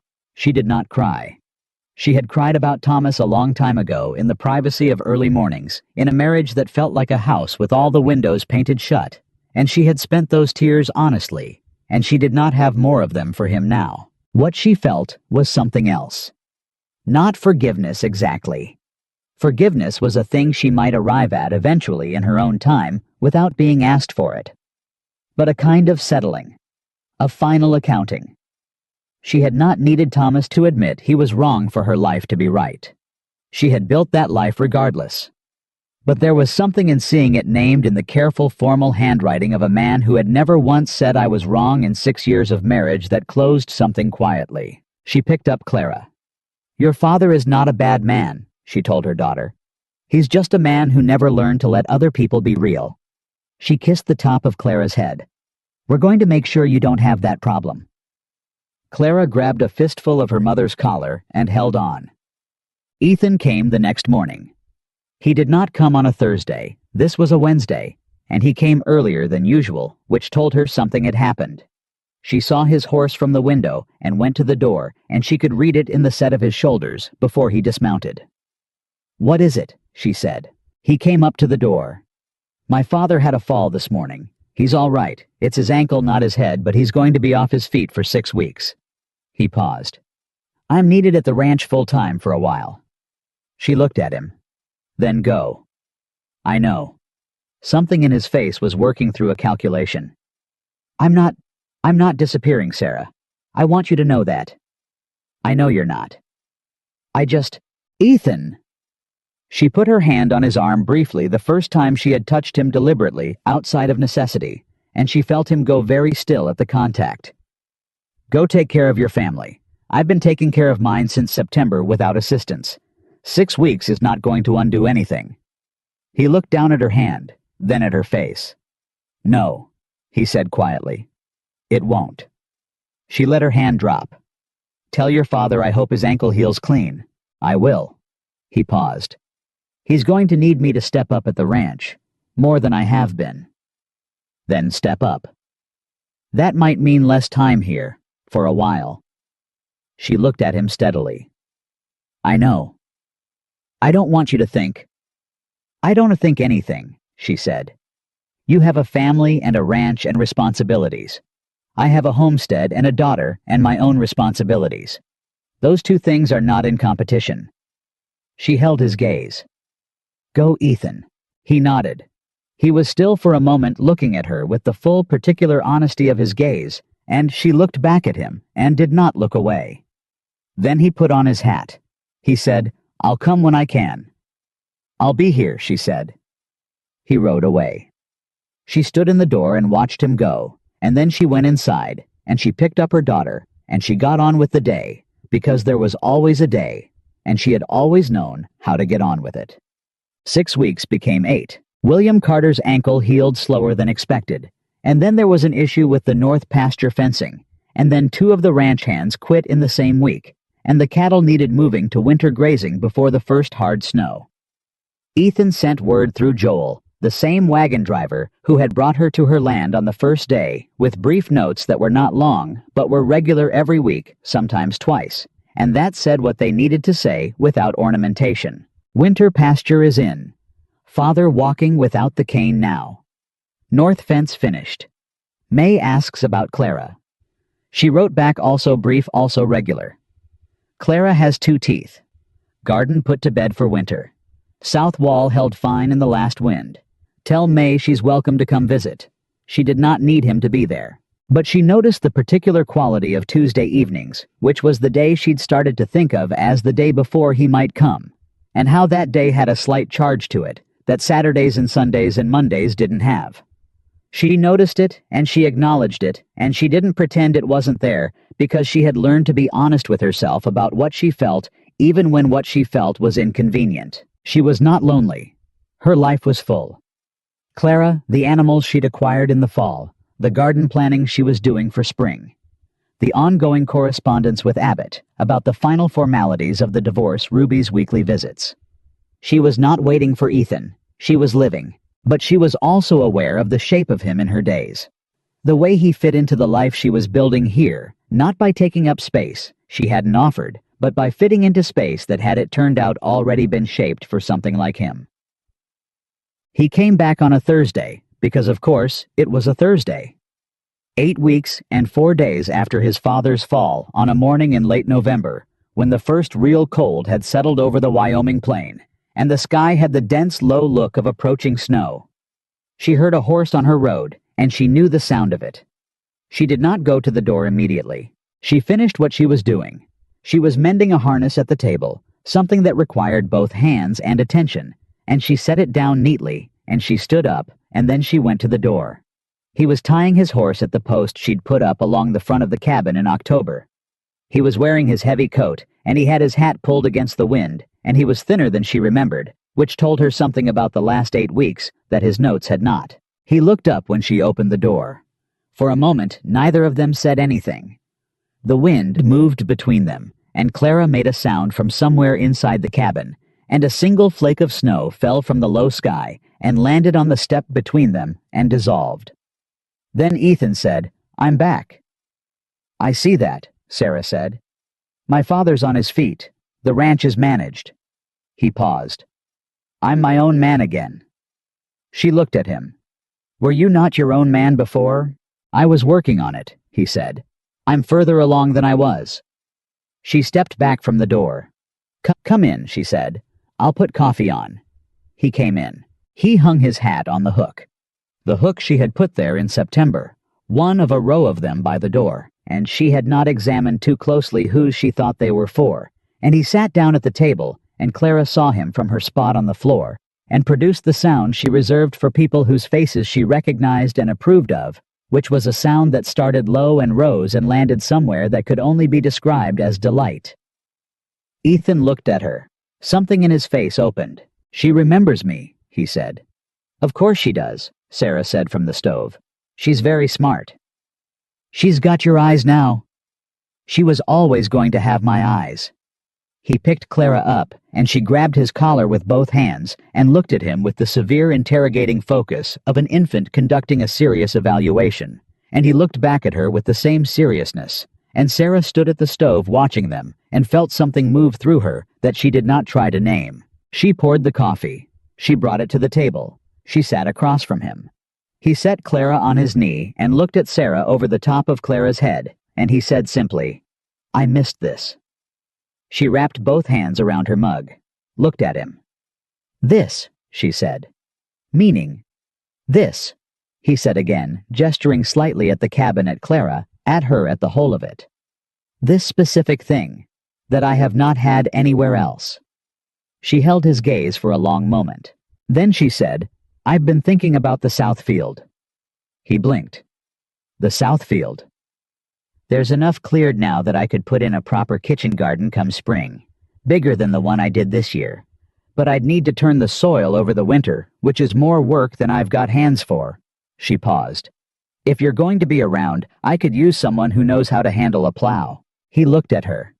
He understood she knew. He understood that this was not actually about the plow. "I know how to handle a plow," he said. "Good." She took a drink of her coffee.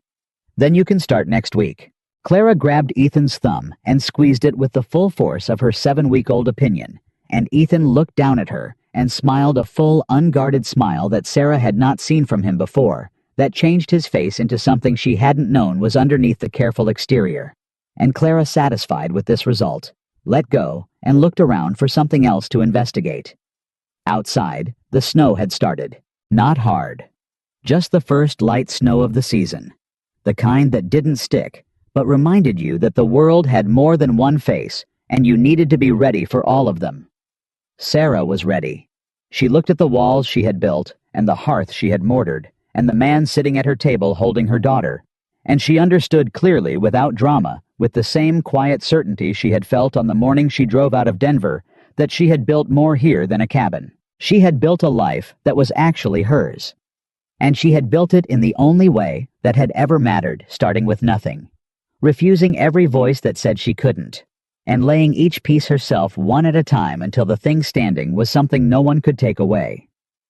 The snow that started falling on the day Ethan came back did not stop for 3 days. Sarah had prepared for it. She had spent October laying in exactly the kind of winter stores that a woman reads about in land guides and then doubles because a land guide is written by someone who survived, and survival always costs more than the estimate. Wood was stacked inside and out. Grain was dry and sealed. The animals she'd acquired in the fall, 2 goats, a pair of chickens that had opinions about everything, and a horse she'd named Margaret after Thomas's sister in St. Louis, which was a private joke she enjoyed, were settled and fed and protected. She was not afraid of snow. But on the second day, when the cold dropped past anything she'd felt since arriving in Wyoming, and the wind found the draft in the north corner, she hadn't fully sealed before the hearing. She understood that she was dealing with something that required more than preparation. It required stubbornness, which she had in abundance, and patience, which she had developed. Ethan had gone back to the Carter Ranch before the storm closed the road. She knew he couldn't come, and she did not wait for him. She pulled on every layer she owned. She wedged timber against the north wall to cut the draft. She kept the fire burning through the night by feeding it in 2-hour rotations, and she held Clara against her chest and walked her back and forth across the finished floor when Clara decided that the storm was interesting enough to stay awake for. "I know," Sarah told her on the second night, somewhere around 2 in the morning, when the wind was making the kind of sound that a wind makes when it has decided to test everything you've built. "I hear it too." Clara was not frightened. She looked toward the north wall with her steady eyes and seemed to be processing the sound with the same methodical attention she gave everything, which was a quality Sarah recognized and intended to encourage. "It's just weather," Sarah said. "The walls are solid. I know they're solid because I built them." Clara looked at her. "I measured twice," Sarah added. Clara appeared satisfied with this and closed her eyes. The walls held. On the morning of the 3rd day, the snow stopped, and the sun came out, and the world was the particular blinding white of a Wyoming winter that you either learned to love or learned to endure. and Sarah stood outside the cabin door with Clara bundled in her arms and looked at her. Land all of it, the fencing she'd put up along the south boundary, the garden bed under its cover of white, the stacked wood, and the animal shelter, and the path worn clear from the cabin to the well, and she felt something she had not quite felt before. Not pride. Something deeper than pride. Permanence. This was hers. Through a storm and a lawsuit and a husband who had come back trying to take it, and a town that had expected her to fail, and winter that had done its honest worst. Still standing. She was still standing. Ethan came 3 days after the thaw, leading a pack horse loaded with supplies from the Carter ranch that she had not asked for and would not refuse. He came through the door with flour and salt pork and a tin of coffee and maize apple preserves, and he set them on the table, and he looked at her with the particular assessing look he'd developed over months of working beside her, checking, not hovering, noticing, not managing. "You weathered it all right," he said. "We did. Draft in the north corner. Handled it. I should have sealed that before." "I sealed it," she said. "Ethan, we're fine." He nodded. But he looked at her for one moment longer, and she could see that what was in his face was not doubt about her capability. He was long past that, but something else. Something that had to do with the 3 days the road was closed, and the 2 days before that, and the particular thing that absence does when you have started to measure your days by a person's presence. She understood it because she had felt it herself and had done what she always did, which was acknowledge it honestly and then get on with the work. "Coffee," she said. "Please." They sat at the table, and Clara demonstrated her new understanding of object permanence by repeatedly dropping a wooden ring off the edge of her blanket and watching it fall with the delighted scientific interest of a researcher who has just discovered something extraordinary about gravity. Ethan watched her do this 4 times. Then he said, "She's going to take the whole place apart when she starts walking." "I'm counting on it," Sarah said. "She should know how everything works from the inside." He looked at Sarah over his coffee. "You planning to teach her construction?" "I'm planning to teach her that there is nothing she cannot figure out if she is willing to learn and willing to work." Sarah paused. "The rest will take care of itself." I was quiet for a moment. "My father said something to me last week." She looked up. "Good something or difficult something?" "Both." He turned his mug in his hands. "He came into the barn while I was working, and he stood there for a while without saying anything, which with my father means he has something to say and is deciding how to say it." Ethan paused. He said, "She's not going anywhere, is she?" "What did you say?" "I said, no, sir, she is not." He met Sarah's eyes. And he said, "Good. A woman who can build a cabin and fight off lawyers and weather a blizzard is exactly the kind of neighbor the Carter Ranch could use." Sarah looked at him. "That is the most indirect compliment I have ever heard." "From William Carter, that is a standing ovation," Ethan said. She laughed. It came out of her before she decided to let it, a real laugh, full and unguarded, the kind she had not produced often enough in the years before Wyoming. Ethan looked at her when she laughed the way he sometimes looked at things he was trying to fix in his memory permanently. She looked back at him and did not look away. "There's something I want to ask you," he said. Her hand stilled around her mug. He set his own mug down. He was not nervous. Ethan was not a nervous man, which was one of the things she trusted about him, but he was deliberate in the way he got when a thing mattered enough that he was not willing to say it wrong. "I'm not going to ask you to need me," he said. "You've made it clear you don't, and I believe you, and I don't want you to. That's not—" He paused. "That's not what I'm looking for." She said nothing. She listened. "What I want," he said, "is to choose you, and to be chosen back, not because you need saving, and not because I need someone to take care of, but because what we've built here, working together and talking and being honest with each other, is the best thing I've had in my life. And I don't want to be on the outside of it anymore, coming on Thursdays and going home." He looked at her directly. "I want to be here, if you want that." The cabin was quiet. Clara dropped her ring again and watched it fall with great satisfaction. Sarah looked at the man across from her. This man who had come on his father's errand and stayed because he chose to, who had built her daughter a cradle without being asked, and stood up in a courthouse at personal cost, and written her letters through 8 weeks of a Wyoming winter, without ever once implying she should need something she hadn't asked for. She thought about the girl who had walked out of Denver with $156 and a broken-spined building manual. She thought about everything that girl had built since. She thought about what it meant to build something with someone versus building it alone. Not easier, not safer necessarily, but fuller. The way 2 pairs of hands solved problems that one couldn't, and the way that was not a concession to weakness, but an understanding of how things actually worked. She said, "I want you to understand something first." "Tell me." "This is my home," she said. "My land. My daughter. My decisions." She held his gaze. "Those things don't change." "I know.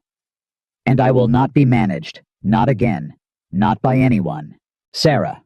His voice was steady and direct. "I have watched you build this place.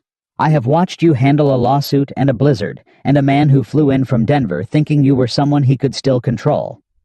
I have watched you every Thursday for months, and I have never once—" He stopped. Let out a slow breath. "I am not Thomas. I am not my father. I am a man who thinks the most remarkable thing in this county is sitting across from me right now, and who would like nothing more than to be the kind of person worthy of being beside her." He paused. "That is all I'm asking for." She looked at him for a long time. Then she said, "You can move the tools out of the east room." He blinked. "There's enough space," she said. "If you want it." Something moved across his face. Not surprise exactly, but the particular quality of receiving something you had hoped for and had been too careful to fully expect. "Are you sure?" he said. "I measured twice," she said, and there was the smile. The full one. The one she'd first seen when he looked at Clara, and that she now understood was the truest expression of who he was underneath everything else. "Yes, ma'am," he said. He did not move in that week or the next. There were things that needed doing, first conversations with William Carter, that Ethan handled himself without asking Sarah to be part of them, which she appreciated. Arrangements at the ranch.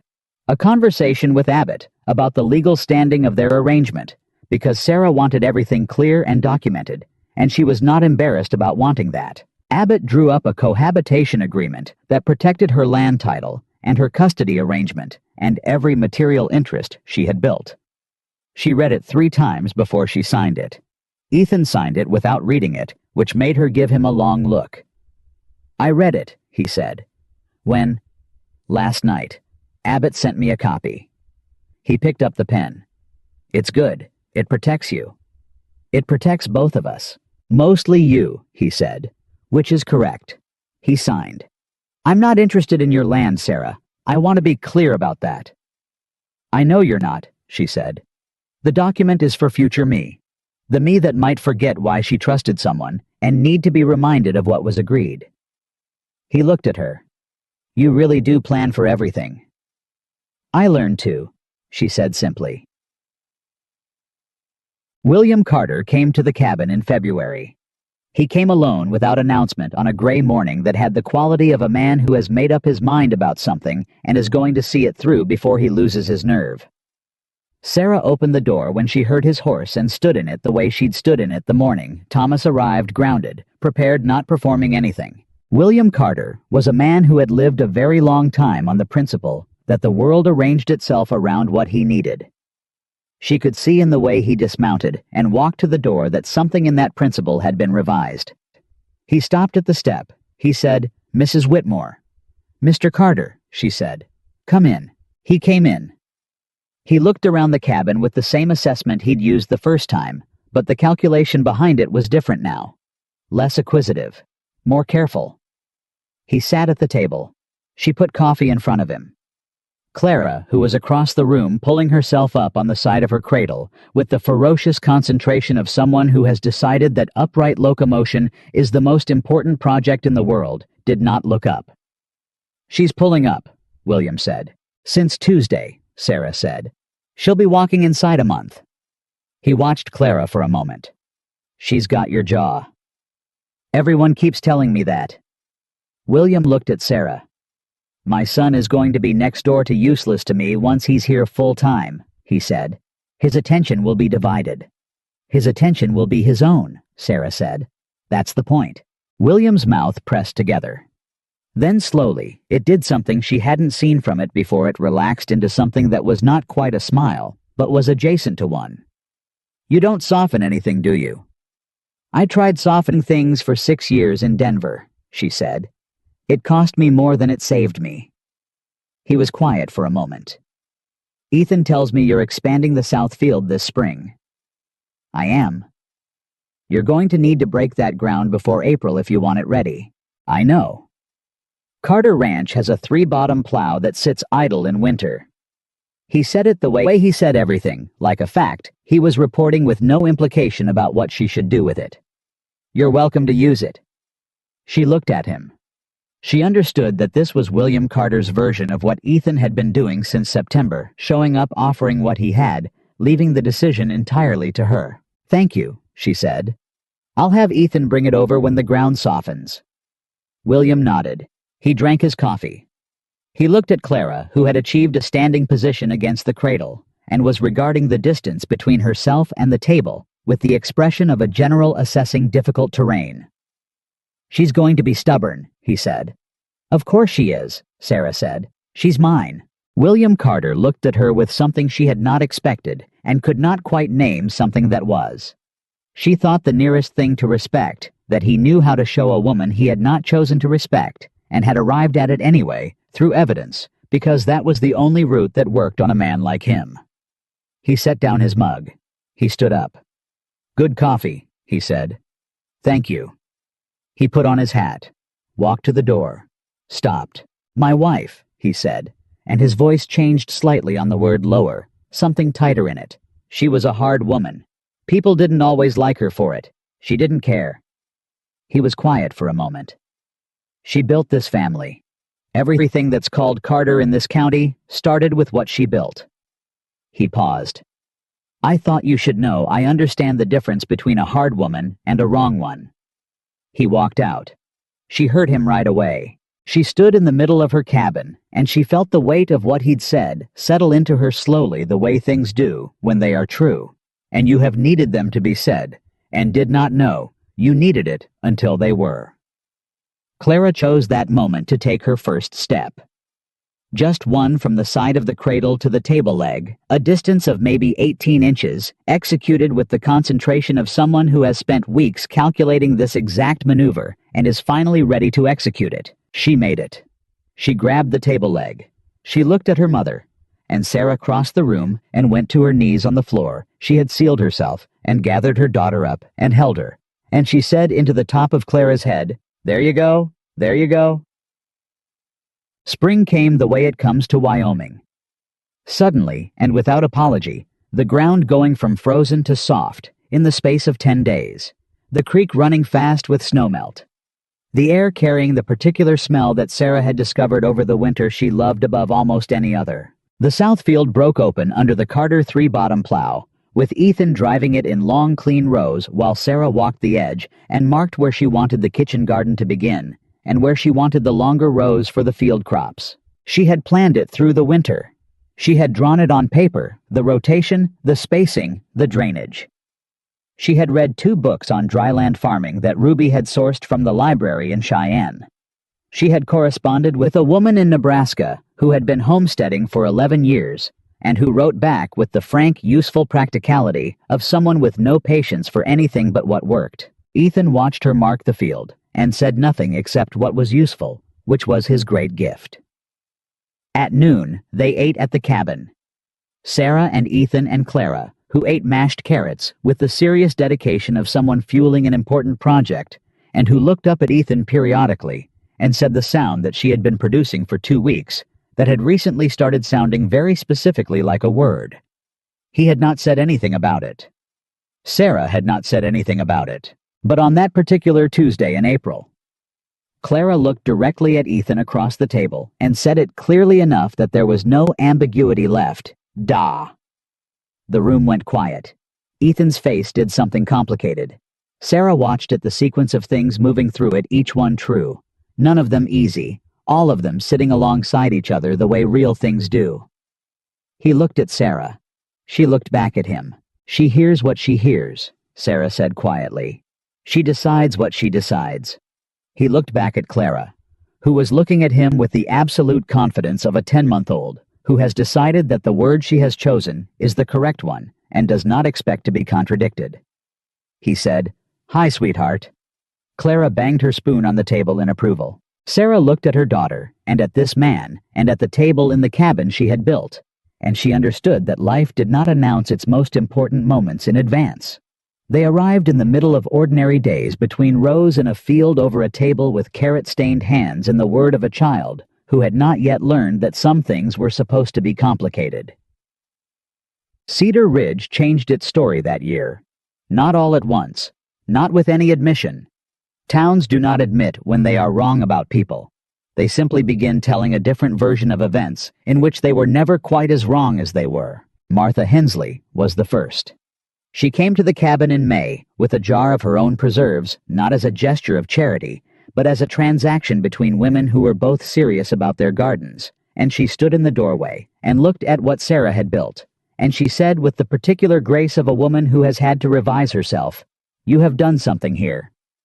"Yes," Sarah said, "I have." "I wasn't sure you would." "I know you weren't." Martha looked at her.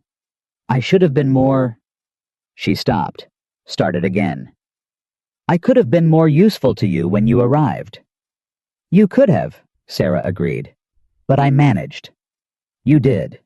Martha held out the preserves. "These are better than May Carter's. Don't tell her I said so." Sarah took the jar. "Come in," she said. "I'll put coffee on." Martha came in. Clara immediately crawled to her boots and sat on them, which was her current method of making acquaintance with anyone who entered. Martha looked down at her, and something shifted in her face. "She's a serious child," Martha said. "She is," Sarah said. "She takes after me." Ruby Oaks said in the summer, on one of her Tuesday visits, that had become the fixed point of Sarah's week. "You know, people tell the story of you now." Sarah was washing jars at the basin. "What story?" "The pregnant woman who came with a hammer and built herself a life." Ruby was holding Clara on her hip, and Clara was trying to take Ruby's braid apart with the methodical focus she brought to all engineering problems. "They tell it like they admired you from the beginning. Did you correct them?" Ruby smiled. "I let them tell it. Because here is the thing about people, Sarah, they want to be on the right side. They just don't always know which side that is until it's settled." She paused. "It's settled now." Sarah dried her hands. "Does it bother you?" Ruby asked.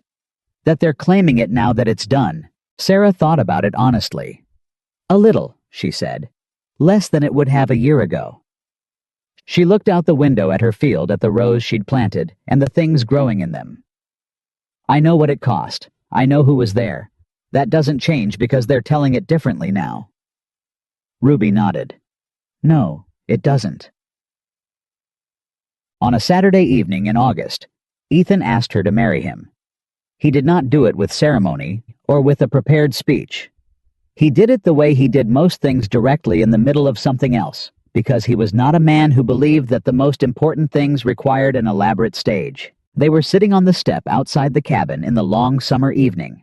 Clara asleep inside, the day finished, and the animals settled, and the field in that particular state of early evening stillness that Sarah had come to love more than almost anything else in her life. He said, "I want to ask you something." She looked at him. "Ask." "Will you marry me?" Not "will you," with an inflection of uncertainty. "Will you," as a question that was also underneath a statement of intention, as if he had already decided the direction and was asking her to confirm they were walking the same way. She looked at him for a long moment. She thought about what the word meant to her now after everything. What it had meant before the loss of herself, slow and complete, and done with kindness, which made it harder to name and harder to fight. What it would mean now with this man, with the agreement Abbott had drawn up and the land title in her name, and Clara, who said what she meant and chose what she chose. She thought about building. She thought about how the best things she had built, the walls, the floor, the field, the life she had built, knowing that a foundation was not a limitation. It was what made height possible. "Yes," she said. He looked at her. "Yes. Yes." She looked back at the field. "We'll need another room. Clara's going to need her own space when she's older, and you take up more of the east room than you think you do." He was quiet for a moment. Then, "I take up a reasonable amount of space. You have opinions about where things go." "One opinion, about the boot rack." "The boot rack is in the wrong place. The boot rack is in the place where I can actually use it." "We'll build another room," she said, "and we can fight about the boot rack in the new one." He looked at her with the full weight of his regard, and then he said, "I love you, Sarah." She looked back at him. She let the words land where they were meant to land, which was somewhere deep and permanent in the part of her that had not been spoken to honestly for so long that she had almost forgotten the sound of it. "I know," she said. "And then, I love you too." He put his arm around her. She did not lean into it immediately. She sat with herself for a moment, the way she always did, making sure she was choosing this and not simply falling into it. Then she leaned, and they sat together in the long Wyoming evening, and the field held its rows, and the cabin held its walls, and Clara slept inside the home her mother had built before she was born. 1 year after Sarah Whitmore drove up this road alone with a suitcase and a building manual, and 40 acres of nothing. The woman who had been expected to fail was sitting on the step of a home she had built on land that was hers, beside a man she had chosen with a daughter inside, who had already taken 15 steps in a single afternoon, and who approached the world with the forward, unafraid confidence of someone who had never once been told she couldn't. Cedar Ridge told the story of her differently now. They said it with something that wanted to sound like pride, and Sarah let them say it, because what they believed about themselves was their business, and what she knew about herself was hers. What she knew was this: she had arrived with nothing but her own 2 hands, and her refusal to be what anyone else decided she should be. She had built every wall herself. She had stayed through the cold and the lawsuit and the whispers, and the man who came from Denver to take back what he'd never really owned. She had made every decision. She had done the work. And the life standing around her now, the home, the field, the daughter, the man, the permanence of it, every inch of it was hers because she had built it. Not because someone gave it to her. Not because someone saved her. Because she had decided on a morning in the spring of 1885, with $156 and a broken-spined building manual, that she was worth building for. And she had